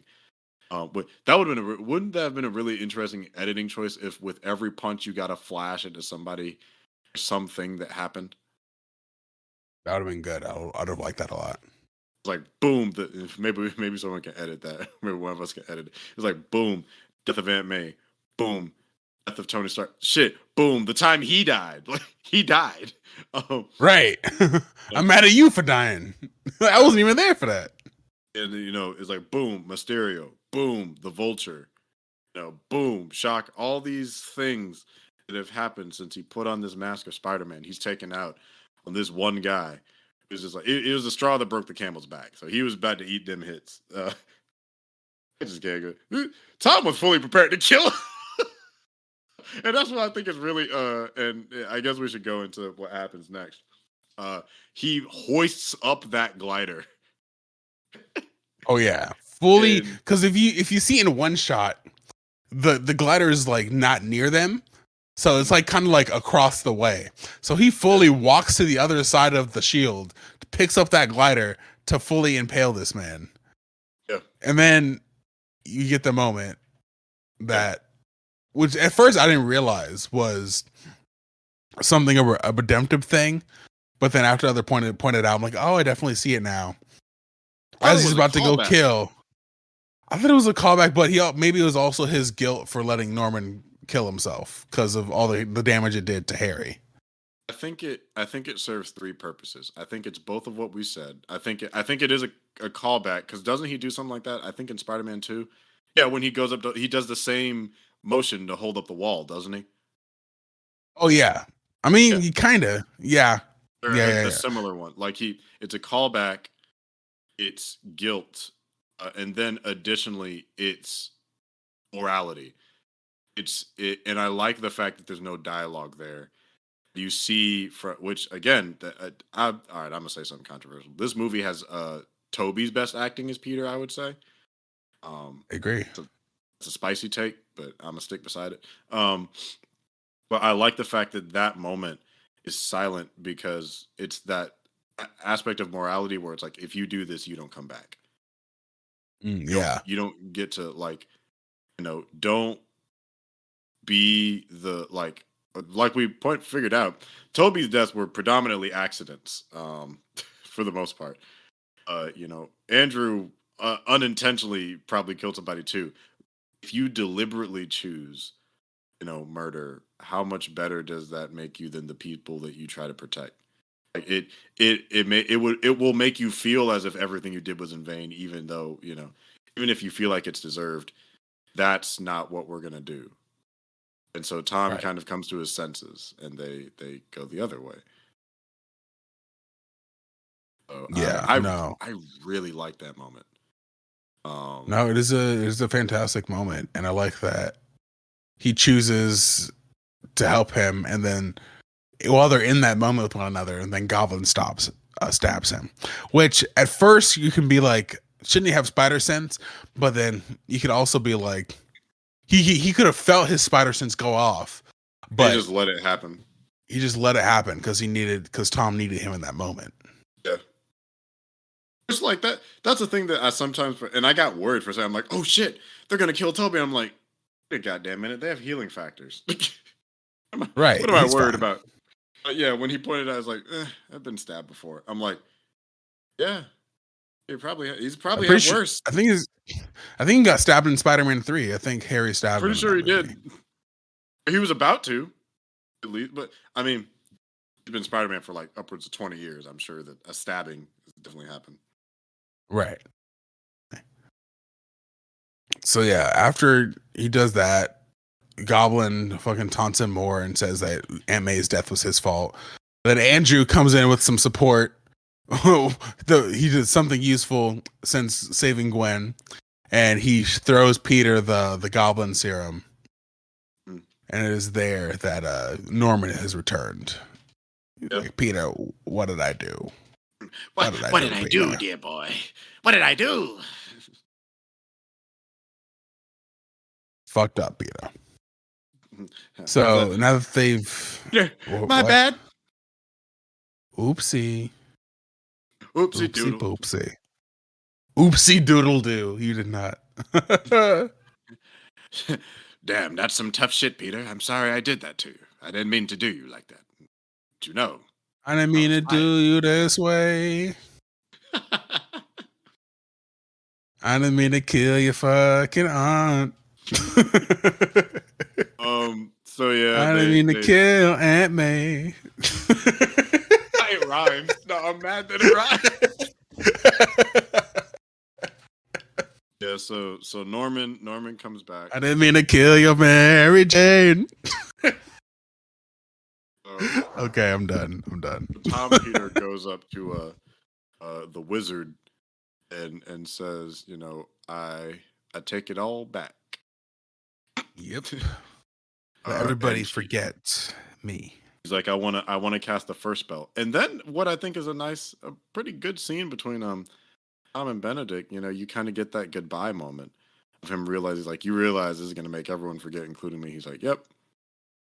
And yeah, but before that, or while that's happening, you see the villains, you see the silhouettes of all the different villains that could come through.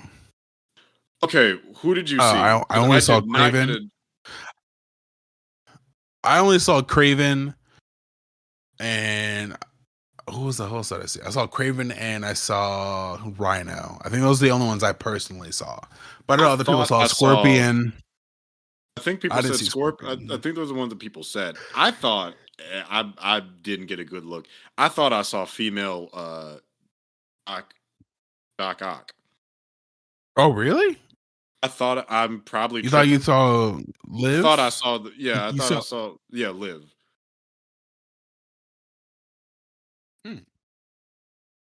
Liv Octavius. Yeah, I thought I saw Liv. People claim they saw Black Hat in there. I was like, how would you make her out? How would you possibly? I see a bad bitch. I mean, I guess there's a way. Right. Who that curvy ass girl in the sky? I don't know who that fine ass body in the clouds. Peter. Oh shit, my bad. Well, one of these niggas is lonely. Give him to Peter 3. He ain't got no bitches. Give it to him. She ain't got shit to do. Yeah. So, but that really, moment. Yeah, and it reads really well on Peter's face because he realizes the gravity of what he has to do and understands that he has the strength to do it. Which I guess in a sense is kind of a callback to Tony in terms of responsibility. Yeah, because Tony just made it. It's one of those. Remember in Infinity War, Strange told Tony's like, when the moment comes, you'll know. Right. So this isn't a 1-to-1 type of thing, but it's just like in terms of you being responsible and realizing I have to do this to get shit back on track. Yeah. So in a way, Peter, quote unquote, died. Because if if nobody knows who you are, you don't could be dead and exist. no one would care. So, Right. oh yeah, well, we almost forgot that as the spell is going through, he promises MJ that he's gonna find him again. Because he asked her. That was it. That was the moment that triggered it because MJ got hurt. Like even though it was a little cut, there's kind of the implication that me living this life will, if this is what happens from one issue, things can get drastically worse, especially with my identity being public. So Right.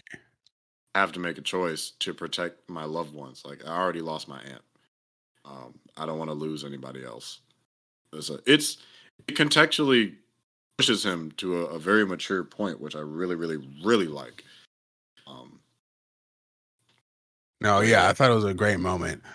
I will say it's like a very minor gripe, but I understand why they did it. Is that having just watched the previous two movies, Ned and Peter had their handshake. Yeah.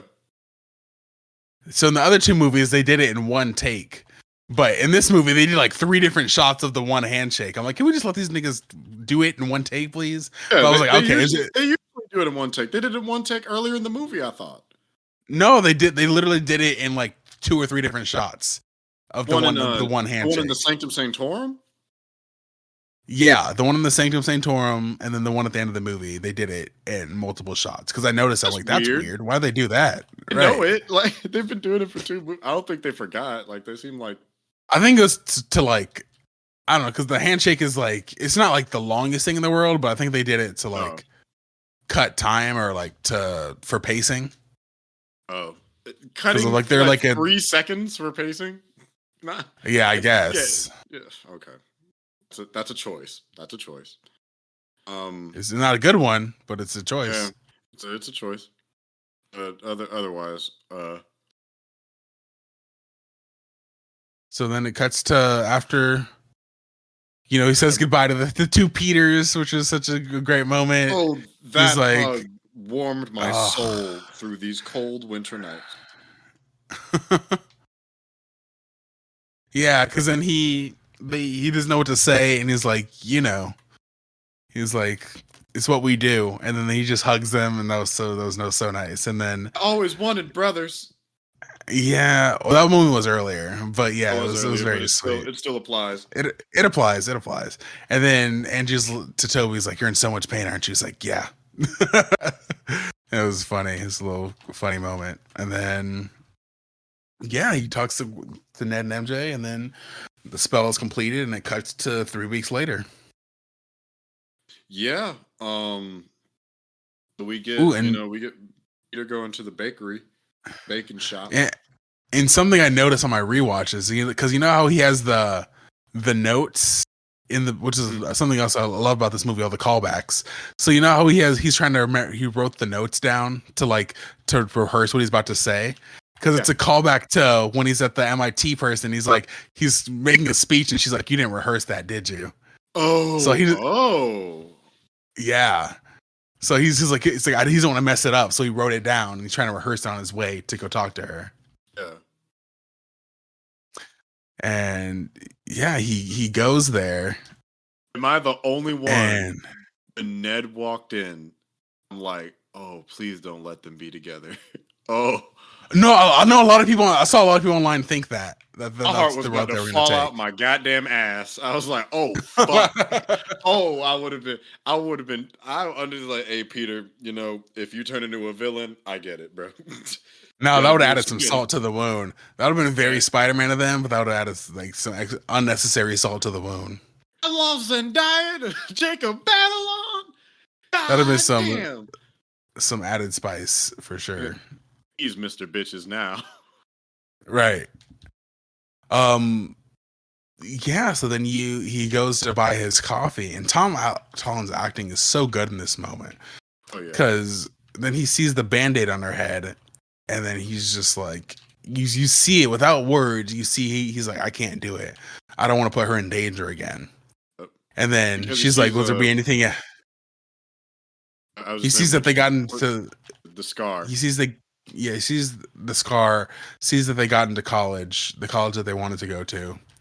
And from there, you see Peter's face, and without words, you just see it all over, like the happiness, the sadness, like the relief. And he's like, "No, that'll be." It's like when she says, is there anything else?"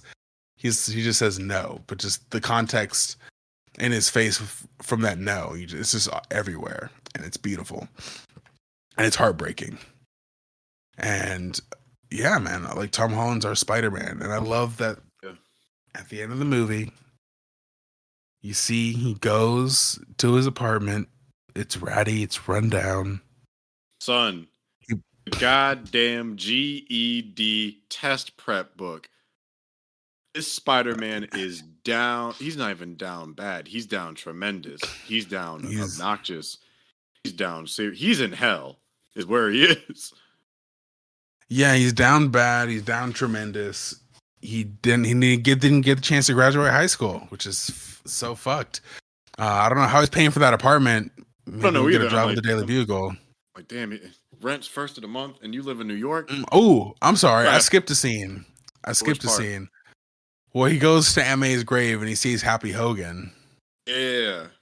How'd you know her? I'm like, oh, that hurt to my surprise. That scene did hurt. That actually stung because it's like, how'd you know her? It's like, through Spider-Man. Yeah, I'm just like, Peter, just tell him, Peter. What good would it do? What good would it do? When you think about it, with this being a loose, very, very loose adaptation of One More Day, there's no negative ramification if he tells them. It's not going to undo the spell. I mean, he puts them in danger all over again. No, it's not going to undo the spell. It just kind of is basically just starting from zero. Like, there's no negative ramifications of if he chooses to go back to it. But yeah, it's more so the moral thing than like actual consequence. It's moral consequences. Okay, so he has a conversation with Peter about wondering if the things that he stood for are gone when the people that he love dies, or that they love died. And he's like, no, I think Spider-Man's going to carry it on, which is like now he has that moral conviction with May's death of great power comes great responsibility, which is so well executed. And then we get the apartment scene, and then he has the GED books. He has the callback to Homecoming where he has the Palpatine Lego, and he has the old school scanner on his phone. And you see him; he made his own suit. I think that's a PS4 reference. What is? The scanner. The phone. Oh, could be. Yeah, I think he had it in the Raimi one too, but it could be a reference to that. I think he had a radio in the Raimi one. Okay. So, it wasn't digital like it is now. It might be. It might be both. It could be both. No, I think he had an actual police scanner, not like a cell phone one. Yeah. I think you're right. I think he had an actual police scanner, and then this one, like the PS4 game, he had a phone. He had something on his phone. Yeah. So then you see him swing into the night, that Christmas December night, where we see a glimpse of a fabric of him sewing a suit. Yeah. And then you see that classic end of the movie Spider-Man final swing that we haven't gotten this whole trilogy. What? He swings around New York. He swings past the Christmas tree. We get various lights and shadows of the suit. God damn. It is everything that people have wanted for 5 years. It fixes. He made it himself. The colors are bright. The symbols, you see the inspiration from Andrew and Toby in it.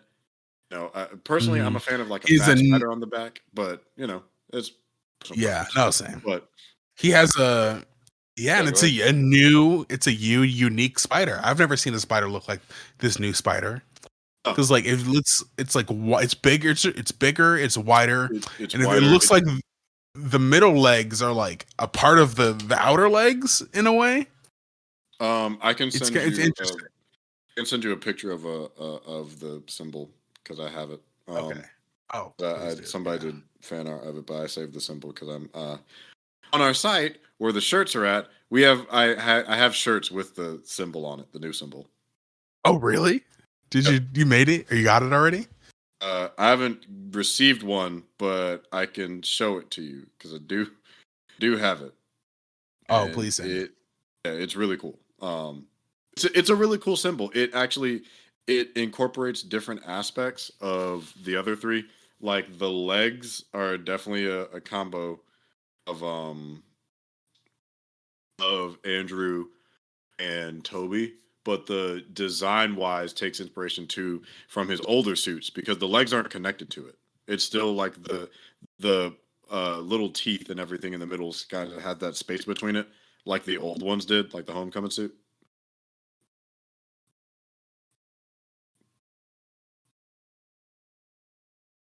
Oh, really? Yeah. So Okay. It's really dope.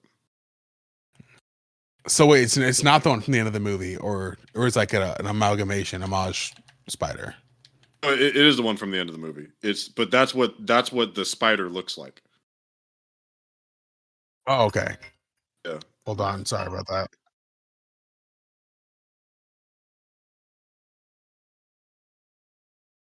Oh, okay. Yeah, I mean, that's and I guess after that we just have the Yeah. yeah, we're just wrapping up the Spider-Man. I mean, I'm trying to think what else do we have to kind of add. I mean, we have the mid-credit scene of Venom disappearing back to his universe. That is That's it. what it Made is. no sense. Well, you guys are still recording? Yeah. Yeah. Oh shit. It's Yeah, what do you think about Spider-Man Far From Home? No Oh, Way it was Home. bad. But No Way Home or Far From Home? Oh no, Far From Home was bad. What do you What think about about No Way Home? Wait, No Way Home was good. That's the best one. Hey, It's Nick Breaking approved. That's how you news. know it's real. Nick approves. Far From Home is meh. No Way Home is great. No Way Home's awesome.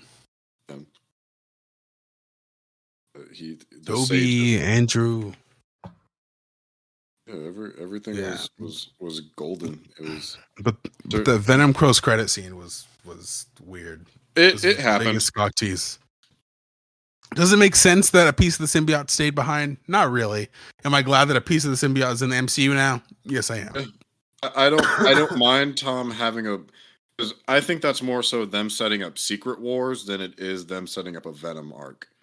I feel like. Well, I know Tom Hardy in the MCU. Because the tones would be too weird. They should just, if they were to put him in the MCU, I don't want him to be the Spider-Man. Put this Tom Hardy with the Guardians. That's what I would like. You want to see Venom in space? Actually, I want to see Tom Hardy's. Pairing. I want to see Tom Hardy's Venom in space. I feel like that's where he would fit best in this MCU. That'd be entertaining as fuck. Wait, but now, so how is Morbius gonna deal with all these events? Because Morbius was supposed to come out like before Spider-Man, remember? Well, they did some reshoots for it, so I think they're gonna retroactively fix that. Yeah, so I guess we'll figure that out next month when. Because Vulture's in that, and then there's the Spider-Man murder poster thing and all this. I don't know. Remember when they said we'd have a clearer picture of where they were heading when Venom and when Spider-Man came out? I'm like, okay, that's nice. I still have no idea what you guys are trying to do. I'm still very confused. But what I can say is that what I think they can do, or what they might do, is that I think they would give the symbiote to Peter, I don't think they would introduce a Venom in the MCU, but somehow that symbiote gets back to Venom, and that's how Venom gets a spider. And because that piece of Venom had an experience of Peter Parker, is where they would develop the hate for Spider-Man. That is actually exactly what I thought too. It was like that's my line of thinking of how they'll try and do that to get that going to where it is. Yeah, but weirdly enough, would they still use Tom Hardy's voice for that Venom when he's paired with Peter? They might just. No, they're going to use Peter's voice. Yeah, that's what I'd imagine. Ew, it's going to sound weird. Tom Holland's voice is Venom. Yeah, I mean, like distorted. I mean, Godzilla Mendoza's done his own Venom effect, so it's just like it's not like it's particularly that difficult to do. Oh, I mean, Tom Holland has voice experience. His video on the Punisher was good. Oh, did it come out recently? Yeah. No, it came out when the show ended, I think, right? Or I think you're right. Yeah, we need him on this show. He's good. Yeah, maybe we can hit him up, see if we can get him on the show or get people. We need Zendaya on here. I mean, that'd be cool. She's talented as fuck. Do we want to talk about the Doctor Strange teaser? Yeah, that looks cool. I like Doctor Strange's new suit. I like that the Eye of Agamotto is closer to the top of his the cape. That's not a cape, but I can't remember what it's called. The cloak. The cloak of levitation. There we go. My question is, why does he keep it on if there's nothing in it? Maybe the locket itself has powers that we just haven't explored. Because remember, it definitely does have powers. Because remember in Infinity War when Ebony Maw tried to grab it and it burned him, so it definitely has. Well, no, that was a protection spell, but I feel like it does have its own abilities that we just have not touched on yet. Maybe him running into Wanda was interesting. Yeah, the doctor chick getting married, which I feel like is an alternate timeline, but I'm not sure. Him running into Wanda, tending to her sheep on what does not look like the same house whatsoever that we saw at the end of WandaVision. The tone of the cinematography is very different here. Not 100%, but in like certain shots, I'm like, that was Sam. That's a Sam shot. Because like the way this I felt the way it was color graded in certain scenes. You thought tonally it looked different than Doctor Strange 1. Or like visually it looked different. Really? Okay, absolutely. I need to watch. I need to watch both trailers back to back. Then I'll say in like 70% of it's tonally very different, and then the other 30 is pretty standard MCU fare. But there's like, I think it's the color grading, and I don't know, maybe it's the way it's like handled cinematography. Like I don't remember who the cinematographer is on Multiverse of Madness. I'm sure. I don't know why I was expecting it, but I was, because I was like Sam Raimi doing Marvel project again. I expected it to look like Sam Raimi's Spider-Man universe, but only Doctor Strange. Oh, I didn't know that Danny Elfman's doing the music on it. Oh, really? Oh, okay. So the dynamic duo has returned for the stealth sequel to Spider-Man 3. Right. Also, I think it's funny we all forget that Danny Elfman did the score for Age of Ultron. Are you serious? Yeah, he did. What? Yeah, look it up. I'm looking it up right now because I can't believe you. Okay, he's one of the people that did music. Brian Tyler and Danny Elfman. Oh, there were two. Oh, there were two. It wasn't Brian just Tyler is like the discount composer that everyone uses. Is he? What has he done? He does like everything. He does like video games too, like COD and stuff. Oh, really? Maybe Danny brought in Danny Elfman for punch-ups. I'm like, why didn't they just bring back Alan Silvestri again? Like, what? His score is perfect. He's a great composer. Yeah, this one, I'll say this much. I like the Multiverse of Madness poster because it's actually, I don't know, visually interesting. But I don't like the America Chavez casting though. She just looks out of place or something. This looks weird. I mean, she seems like a newcomer. Isn't she like 15? Yeah, she's 15. I think she's a Disney actress. Isn't she supposed to be black in the comics? No, she's always she's Hispanic. Yeah, she's always been Chavez, like, dude. Darker though, right? No, I mean, she's brown. different. They're I gonna. mean, I guarantee you, they're gonna get shit for quote unquote whitewashing her. I guarantee. I don't think so. I mean, she's just a Mexican actress. She looks like a 15-year-old Mexican girl, which is what America Chavez is. She's not even Mexican. She's an alien. She doesn't have a race. She was just raised by a Mexican family. She's a wait, what? I don't know shit about she's America an alien. Chavez. She's an alien with like lesbian moms. Wait, is she really? Yeah, she's She's from, an alien? yeah, she's from an alternate universe called not the Tempest Fusion. It's like I forget what. She's like Superboy Prime. Yeah, because she punches through realities. She's cool. Wait, Until legit, she punches through realities? Or like dimensions. She punches through reality. She punches through. What does that even mean? Oh my god! Like she can punch a star shape into another. Okay, so the reason this is just a minor side note. So the reason I ultimately call Civil War II more stupid than it was is because there's a point where America Chavez shows Carol Danvers exactly what happens in her dystopian future where Carol is right and Carol refuses to listen to her. And this happened in Ultimates. I'm like, you dumb goofy bitch, and ever since then I still haven't liked star portal creation, star blast, interdimensional travel, time travel, superhuman strength, speed, longevity, durability, flight. Yeah, she was raised by her mothers in the utopian parallel. She's a human from a parallel dimension. It's a universe that is out of time in the presence of being known as the demiurge. So yeah, functionally alien. Oh, okay, interesting. Yeah. No, they got a actress that is the same age and looks like and she's a little Mexican girl playing a little Mexican. I don't like girl. her face. Huh? I don't like her face. She's 15. What's she supposed to do? They're supposed to like her face. Don't be looking at her face. She's a child. Doesn't I have no look opinions comic about her accurate. face. Can like she it. act? That's my question. She doesn't look like the comics. I don't like it. Now you know damn well you're not reading any America Chavez books. As someone that reads her book on and off presently, I know damn well you don't want to read that. You won't put yourself through that.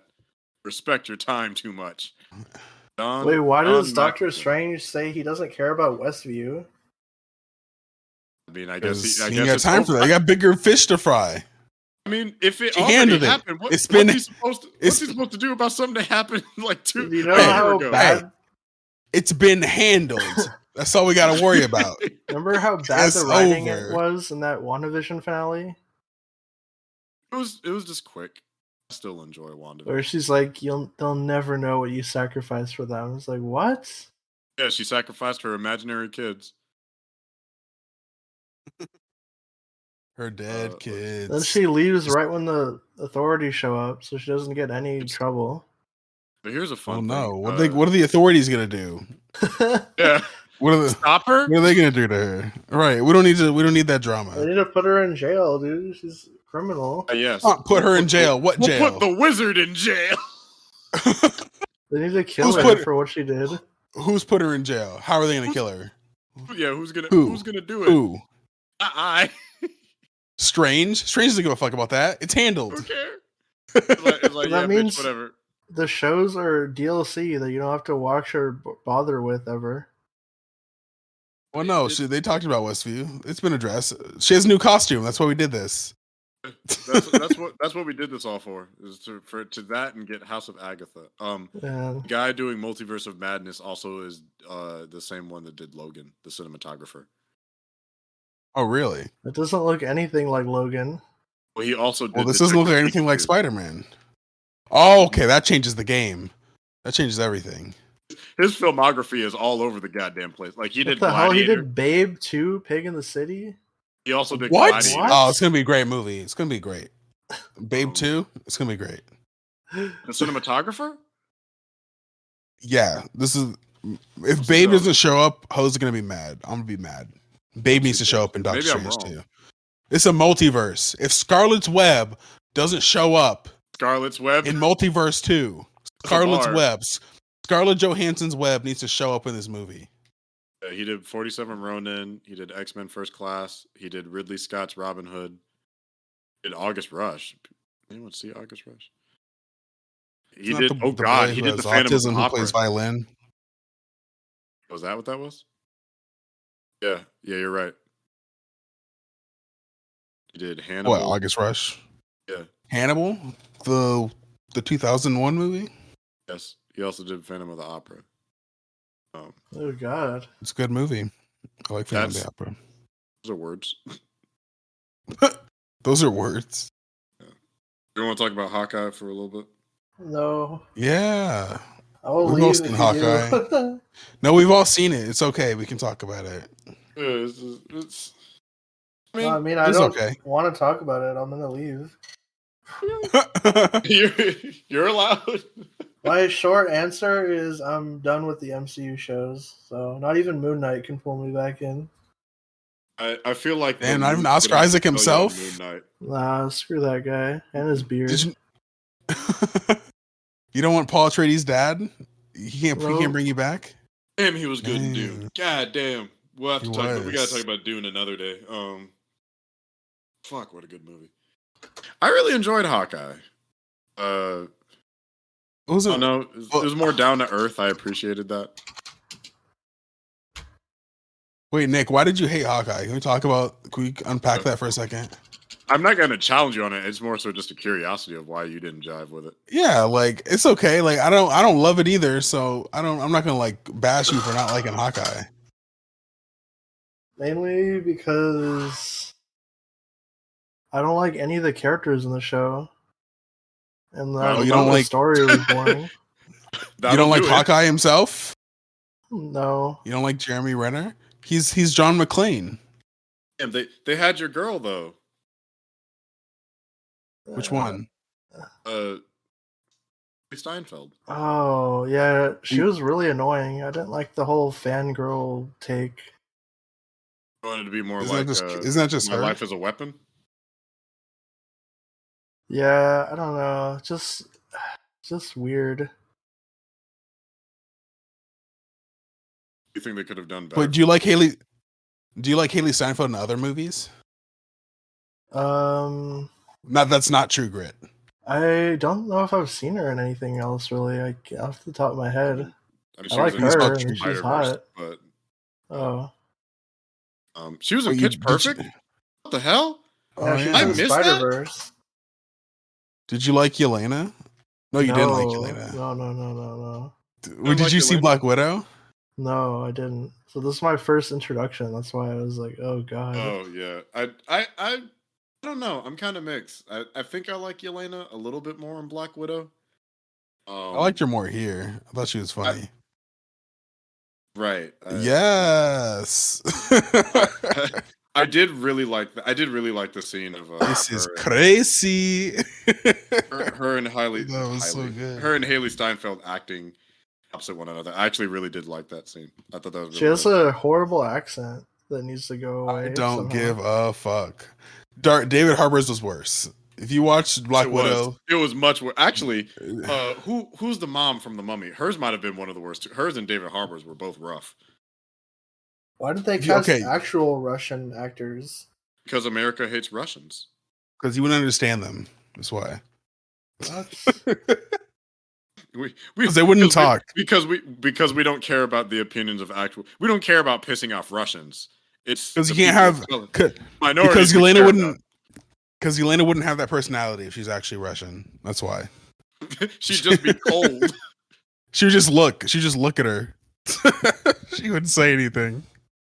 Also, I didn't like Echo either, or that whole subplot. Just, I mean, she was. Echo was there. Of a deaf martial artist. Nope. Echo didn't really do it for me either, so I'm not mad at you for that. I'm not mad at you for anything, but like I was like, she's all right, whatever. Yeah, I'll watch it because all right. It's definitely a case where I'm like, how is this warrant a spinoff series? Right. I'm like, she did nothing to make me want to see her in a spinoff. I don't care enough. I wouldn't mind seeing her, representation wise. I think that's really dope. And as far as the acting goes, she did what she needed to do. The fact that she's getting her own show is a surprise. I can only see that as a backdoor to other stuff. Really, I don't know. Like, it doesn't seem like they're making an Echo show for Echo. It seems like they're making an Echo show to introduce other stuff, and I think that's what my problem would be with it. Is that her character's purpose is to kind of. Where does she go? Where do you take her from here? That's the only Yeah, thing. it's like, yeah, like I know she's because is she a mutant? Is she a mutant? I mean, not according to this show. Well, we don't. I mean, maybe she hasn't had her X gene opened yet. What does that mean? Isn't that how mutants work? Don't they have X gene awakened? That sounded a little dirty. Yeah. She didn't have her X gene open. Like, shit, what's she about to do? I don't fucking know. Open her up. You took it too far. Oh, no, we have to stop now. We can't joke anymore. We're gonna get the show canceled. We can't do. This is crazy. This is crazy. I need a gif of that. Biggest load of cap in the whole show is fucking Kate Bishop going. It's like, of course I've had boxed mac and cheese. It's delicious. I'm like, bullshit. You are filthy rich. You are not eating. First of all, it's trash. Secondly, you are not eating fucking blue box mac and cheese. Who paid you to say that? Yeah, it's like, what company lied to you? Because it's like, either your taste buds are dead and she has the Rona, or it's like, because like, there's no way you're buying boxed mac and cheese and you live in a studio apartment. So the math isn't adding up, sis. Math ain't mathing, right? The math ain't fucking mathing for me. Of course I've had it. It's delicious. I was like, all right. Now, that was what took me out the show. Not all the other shenanigans going on. But fucking shenanigans. That. Okay. Also, another thing I had issue with is, well, shit. Actually, because we knew when the show was announced that Kate Bishop was going to be in it, but I would have liked more of the Ronin flashback stuff because I thought they said they were going to do that. Oh, no. We got one flashback. That was it. Yeah, they did it a tiny bit, which I guess that did confirm that was Ronin and not like Swordmaster or somebody else wearing the Ronin fit. Unless they retcon. We can't have Clint killing people left and right during this show. It's Christmas. You know, the guy that's already murdered multiple people. Yeah, it's Christmas. The show was too goofy and stuff to deal with like real tragedy and trauma of his Ronin time. I don't know. It was the MCU goofy vision of street level MCU, which Daredevil and all the other Netflix shows did way better, in my opinion. I mean, it's like I feel like if you would have got. Go ahead. I would have liked this show. I would have liked the version of this show that was a Netflix original. The one where Haley gets. The one where we actually get to flesh out the mom and Haley's relationship. The one where we get to see the tracksuits actually be a threat. The one where we get to flesh out Maya and Kingpin's relationship. And Kazi and Maya's relationship. If there's one thing I will notice, Vera Farmiga can't take care of her fucking kids. Every time I see her in the show as a mother, she's a terrible fucking mother. I was like, I was a little disappointed. I will say I was a little disappointed with how they handled her character. I was like, really? You gonna cast Viga Farmiga, one of the most fire actresses in America right now, to just be a side mom who does nothing and then go to jail? That's all you're gonna do? They better bring her back for something. She'll be back. She's great, but I'm like, she's a phenomenal actress. I was like, she could have easily phoned this role in. They didn't need Vigo Farmiga for this. Wait, she's a huge name. I mean, we're not going to discuss that on this podcast, but like, she was a great actress. I love her body of work. She's a pretty big get. Like, I'll say this much in terms of compliments to the show. Like, I thought Jeremy Renner did a good. I thought acting for the most part was pretty good. I can't see Jeremy Renner as the Matt Fraction Hawkeye though. Like, it just doesn't work. Which I don't think he's ever been that, because I don't think he's trying to be that, because that Hawkeye is a lot more like incompetent and is a much more serious Hawkeye. It's just like he's like, look. Well, I like Hawkeye. Here's the thing: Hawkeye is usually like a mess of a dude who has like issues and shit. But I feel like this one was just a good dad who like has to deal with the trauma of the pain of going through losing his family for 5 years. And I will still say, after watching 6 episodes of Hawkeye, still my favorite appearance of Jeremy Renner as the character is Civil War. I think this is probably my favorite version of him, just because I got to see him like have more range than usual. Like, because I know he can act, but given most of the only times I have seen Jeremy Renner in something are Marvel projects and then Neo Ned. Those are not good metrics for his What is range. Neo Ned? Oh God. Oh Jesus. Okay. Remember yeah. So Neo Ned is a movie starring the love of my life, Gabrielle Union, as a woman in a mental hospital who believes she is the reincarnation of Adolf Hitler, and she falls in love with Jeremy Renner, who is a neo-Nazi. What? Oh yeah, I remember that. I've never heard of this movie in my life. Yeah, you never heard of that? For good reason, because it deserves to be buried 6 feet under hell. It was like a buried direct-to-video Yeah, thing. it's not good. It never will be good. I'll send you a video recap of it that covers it, because when the woman I saw talking about, I'm like, oh Jesus fuck! I thought I was the only one that remembered this piece of shit. Who I only watched it. I'm a big Gabby fan, and boy, was this not. This is not their best work. We all make mistakes. Sometimes we need to check. It says Lucasfilm. Wait, no. Oh, never mind. I was like, nah, Lucas's bro, you film. must be high. You must be off that Dude, stuff. look at the tagline for the movie too. So Love funny. is not a race. Oh God.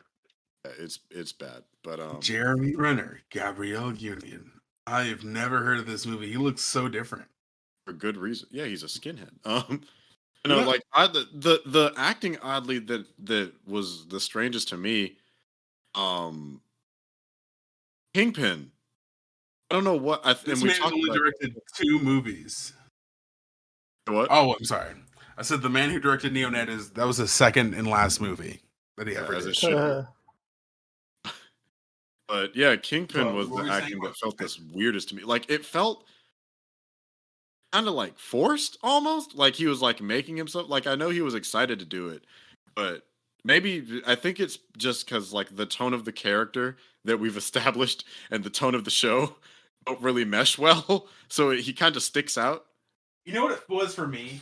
It was because this is a character we've seen 3 seasons of. We spent hours with this dude, and I just didn't buy the fact that because this is the same actor, and even if it is the same universe or not, because it's the same guy playing in the same way, sorry, hold up.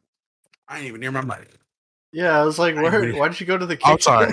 I forgot I had my microphone. Let me grab these clothes real quick. Okay. You know what it was for me? The fact that it's this actor we've seen for 3 years of TV play him the same way. We've gotten to know this dude intimately, know his backstory, know the things we care about. And then in one episode, you're going to try to tell me that he loves this girl named Maya who we've never seen him interact with. I'm like, I don't buy this. His niece in this universe, in this setting we've never seen before. Well, that's the problem with using the same actors, is that they have baggage outside of the show because of what connections as a viewer we've made with them. At the same time, there's a gap of, I think what makes it also like it's room for growth, but like at the moment, the thing is there's such a large gap between the last time we saw him and now, like in terms of chronology, because Daredevil ended 2017 and 2018 or something. Yeah, I feel like trying to 2024. That's like a 6-year difference of stuff we don't know. I feel like trying to save this character for the finale rather than letting him be a part of the show and further develop his and Maya's relationship was a mistake. I feel like he shouldn't have been a surprise. I feel like he should have just been a part of it. Yeah, because I mean that was something that you had pointed out too when they revealed him. kind of felt underwhelmed. And my issue with it was that it was like through a phone screen. So I didn't know. I didn't even recognize it was Vincent D'Onofrio. I'm like, they just got a big bald white guy in a suit. That could be anybody. Until you like see his name in the credits, I'm like, oh, it's him. And then where they end the show, like on a clearly implied cliffhanger, I'm like, why? Just let him get away. Like I guess they're like, oh, he's gonna have a bigger role in Echo, but I don't know. Has that been confirmed yet? I don't know. That's only my assumption. It's like the usual rule of thumb is if you don't see a body, they're not dead. So yeah. No, that pissed me off. Like at first, when I first watched it, I was like, bro, really? He just got here. Really? How are you getting? He just got here. Did you hear that? And then I was cut like, out a post-credit scene with him in it. Really? Because okay, that's what I was waiting for. I was like, okay, he has to be in a post-credit scene or something, and then we get the biggest troll since Spider-Man No Way Home with the Captain America at the end. Like, so you've waited all this time. This is a lesson about waiting. We just see the biggest troll of the fucking the musical number. I was like, wow. Oh really? no, this You're is where doing we that? do disagree. I really like that. I was so mad, bro. I was just like, you're really gonna do my boy like that? Yeah, there's reviews coming out now about a lot of stuff they actually cut out of the Hawkeye finale. Really? But it's just like, I think that's what it was. They wanted it to be a tight finale, but what do they cut out? Do you know what they cut out? Let me check really quick. Hawkeye finale cut. I'm pretty sure the Kingpin scene. Oh, here it is. So there's supposed to be a scene where Kingpin. What is this?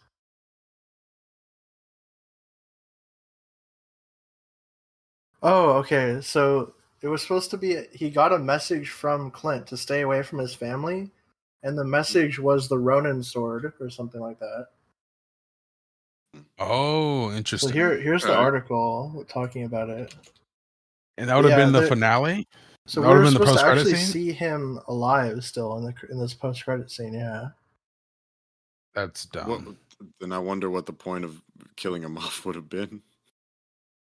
If he's just going to be... maybe that's why they cut it out, is that, it's like, what's the point of killing him off if he's just going to be alive?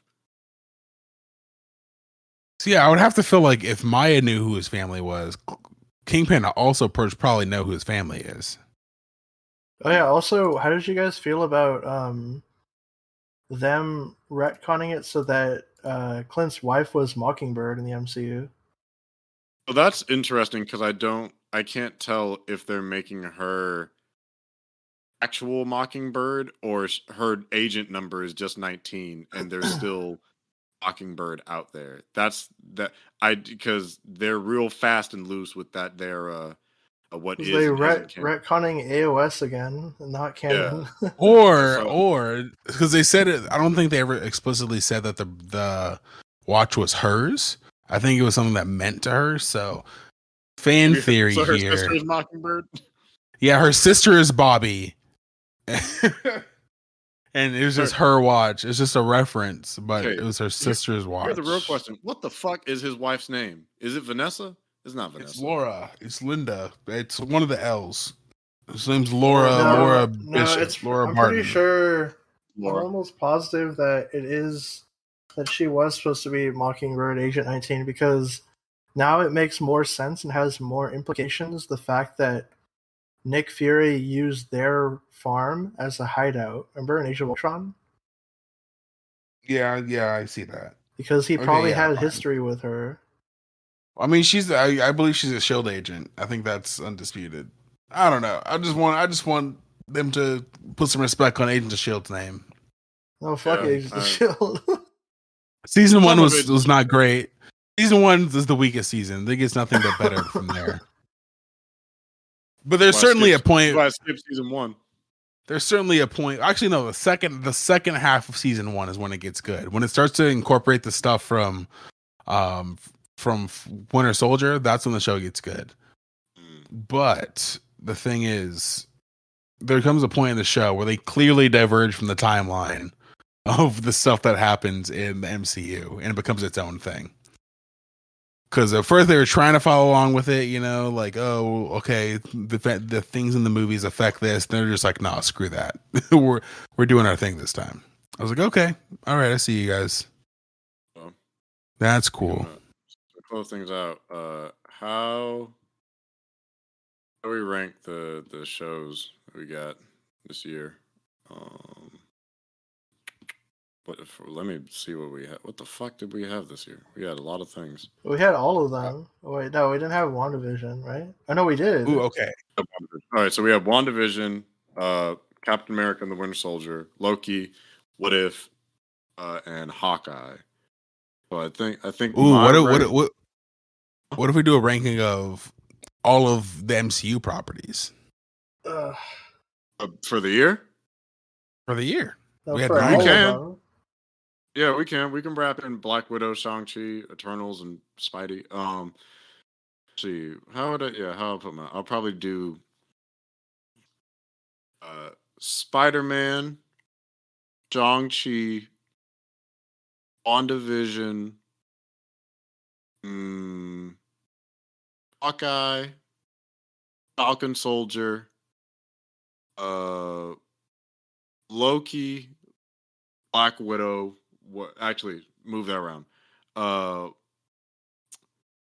Black Widow. What If? Loki, Eternals. That's my Okay. list. I think for me, I'm gonna start at the bottom. So I think for me, Mine's from top to a bottom. number. Well, I'm gonna go bottom to top. Number 9 for me is gonna be Eternals. Number 9 for me is gonna be Black Widow. Number 8 for me is gonna be Hawkeye. Number 7 for me is gonna be Falcon Winter Soldier. 6, Eternals. 5, What If. Did I say Falcon Winter Soldier already? I don't think so. Yeah. 5 is What If. 4 is gonna be Eternals. Did I say Well, you that? said Hold on, it I need to write. already. I need to write this list down. Damn it! Hold up. I'm doing. It's okay. I'm I did losing. mine off I'm the top losing. of my head, too. I'm losing track of my own list. Shit. Where's Loki? There we go. Oh yeah, just a recap. 9 is Black Widow. 8 is Hawkeye. 7 is Falcon Winter Soldier. 6 is Eternals. 5 is What If. 4 is Shang-Chi. 4 is WandaVision. 3 is Loki. No. 2 is Loki. 1 is Spider-Man. Beautiful. Hey, bro, you put Falcon Winter Soldier pretty low. Sounds pretty anti-black to me. They could have gone further. The woke warriors are gonna get you, bro. You didn't support. Come at me.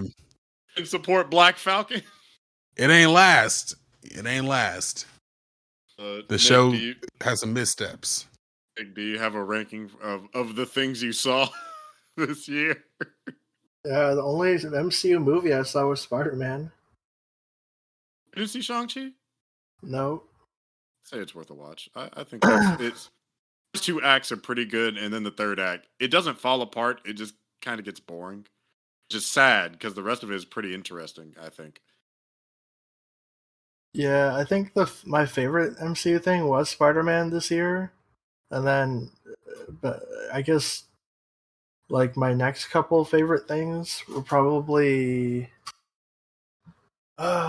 Man, it's tough because I actually liked Falcon and Winter Soldier when I saw it, and I thought it was my favorite show.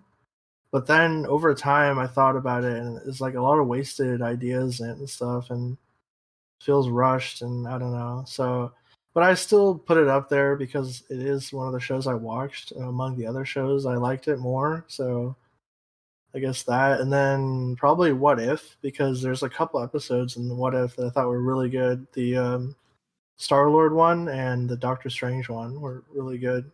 Yeah. So. And then Hawkeye's just dead last. It's like, that's it. No more of this shit. I'm done. Yeah. What do we have coming? I think next year we got Moon Knight, She-Hulk, Miss Marvel, potentially, I guess, Secret Invasion and Guardians of the Galaxy Holiday Special. Another 5. Let's see, 1, 2, 3, 4. Yeah, we have 5 this year. We got another 5 next year. Yeah. I don't know. Anything else you want to paddle about? I mean, I think that's gonna do it. Pretty much. Any final thoughts about any of the stuff we talked about? I mean, all I can really think about is just like the future of the connective tissue with Daredevil and Kingpin, because I think that was a talk we've had before about whether or not they'll be able to fully embrace it. And it's weird because like No Way Home gives me a little bit of hope for them being able to do stuff a little bit more serious in tone. Then you also see what happened with Hawkeye and Kingpin. Like Daredevil got one way, Kingpin got the other. It's like, okay, what you gonna do? How is this gonna go? Yeah. But I think people's concerns for the show aren't unfounded, and given a lot of what they address with No Way Home, I think it's Feige is more than listening to people's reception. So I feel like if people talk enough about if they feel disappointed with Kingpin, I mean, there's also probably a long-term plan that we know nothing about. But yeah, so it'll be curious to see how it unfolds. I don't know. Y'all have any additional thoughts before we close things up? No. No. Oh, we are getting probably season 2 of What If next year. That's right. We are either then or 2023. But yeah, we're getting, because that has that one episode that we didn't get, the one with Gamora. Yeah. Ooh. Well, they said okay. Secret Invasion is 23. Okay, so I guess we're getting What If season 2 next year. Also, Boba Fett is in 3 days. I'm hyped.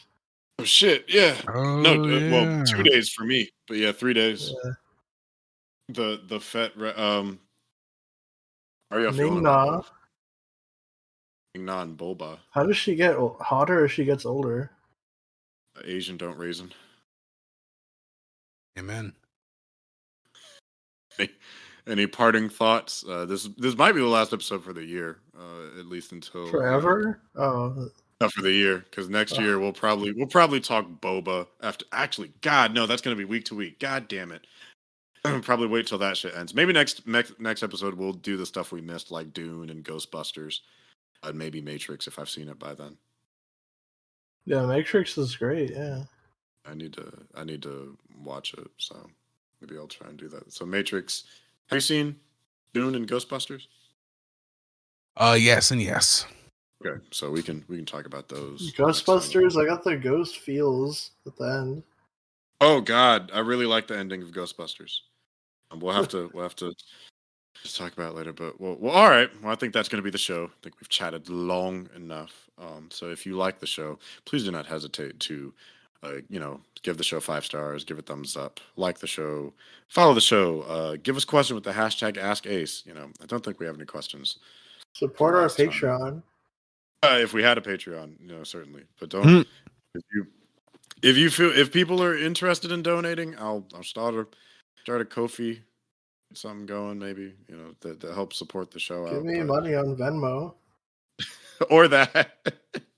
Feel free to send me stuff through Venmo. But no, if you have questions, leave the hashtag AskAce wherever you listen to this. Rate the show, follow the show. That being said, I've been your host, Will the Greatest. If you want to find our compatriots, they will also be linked down below, but you can follow Aaron at The Real Aaron Alexander on Instagram, as well as Aaron Alexander 64 on TikTok. Nick, you're Who's Nick everywhere, right? And then our boy Cole, I'll leave his stuff in the bio as well. So, support us, follow the show, share the show, tell your friends. That being said, I will see you all next time I see you, which is more than likely next year. So have a happy holidays and a happy new year, and we will see you next time.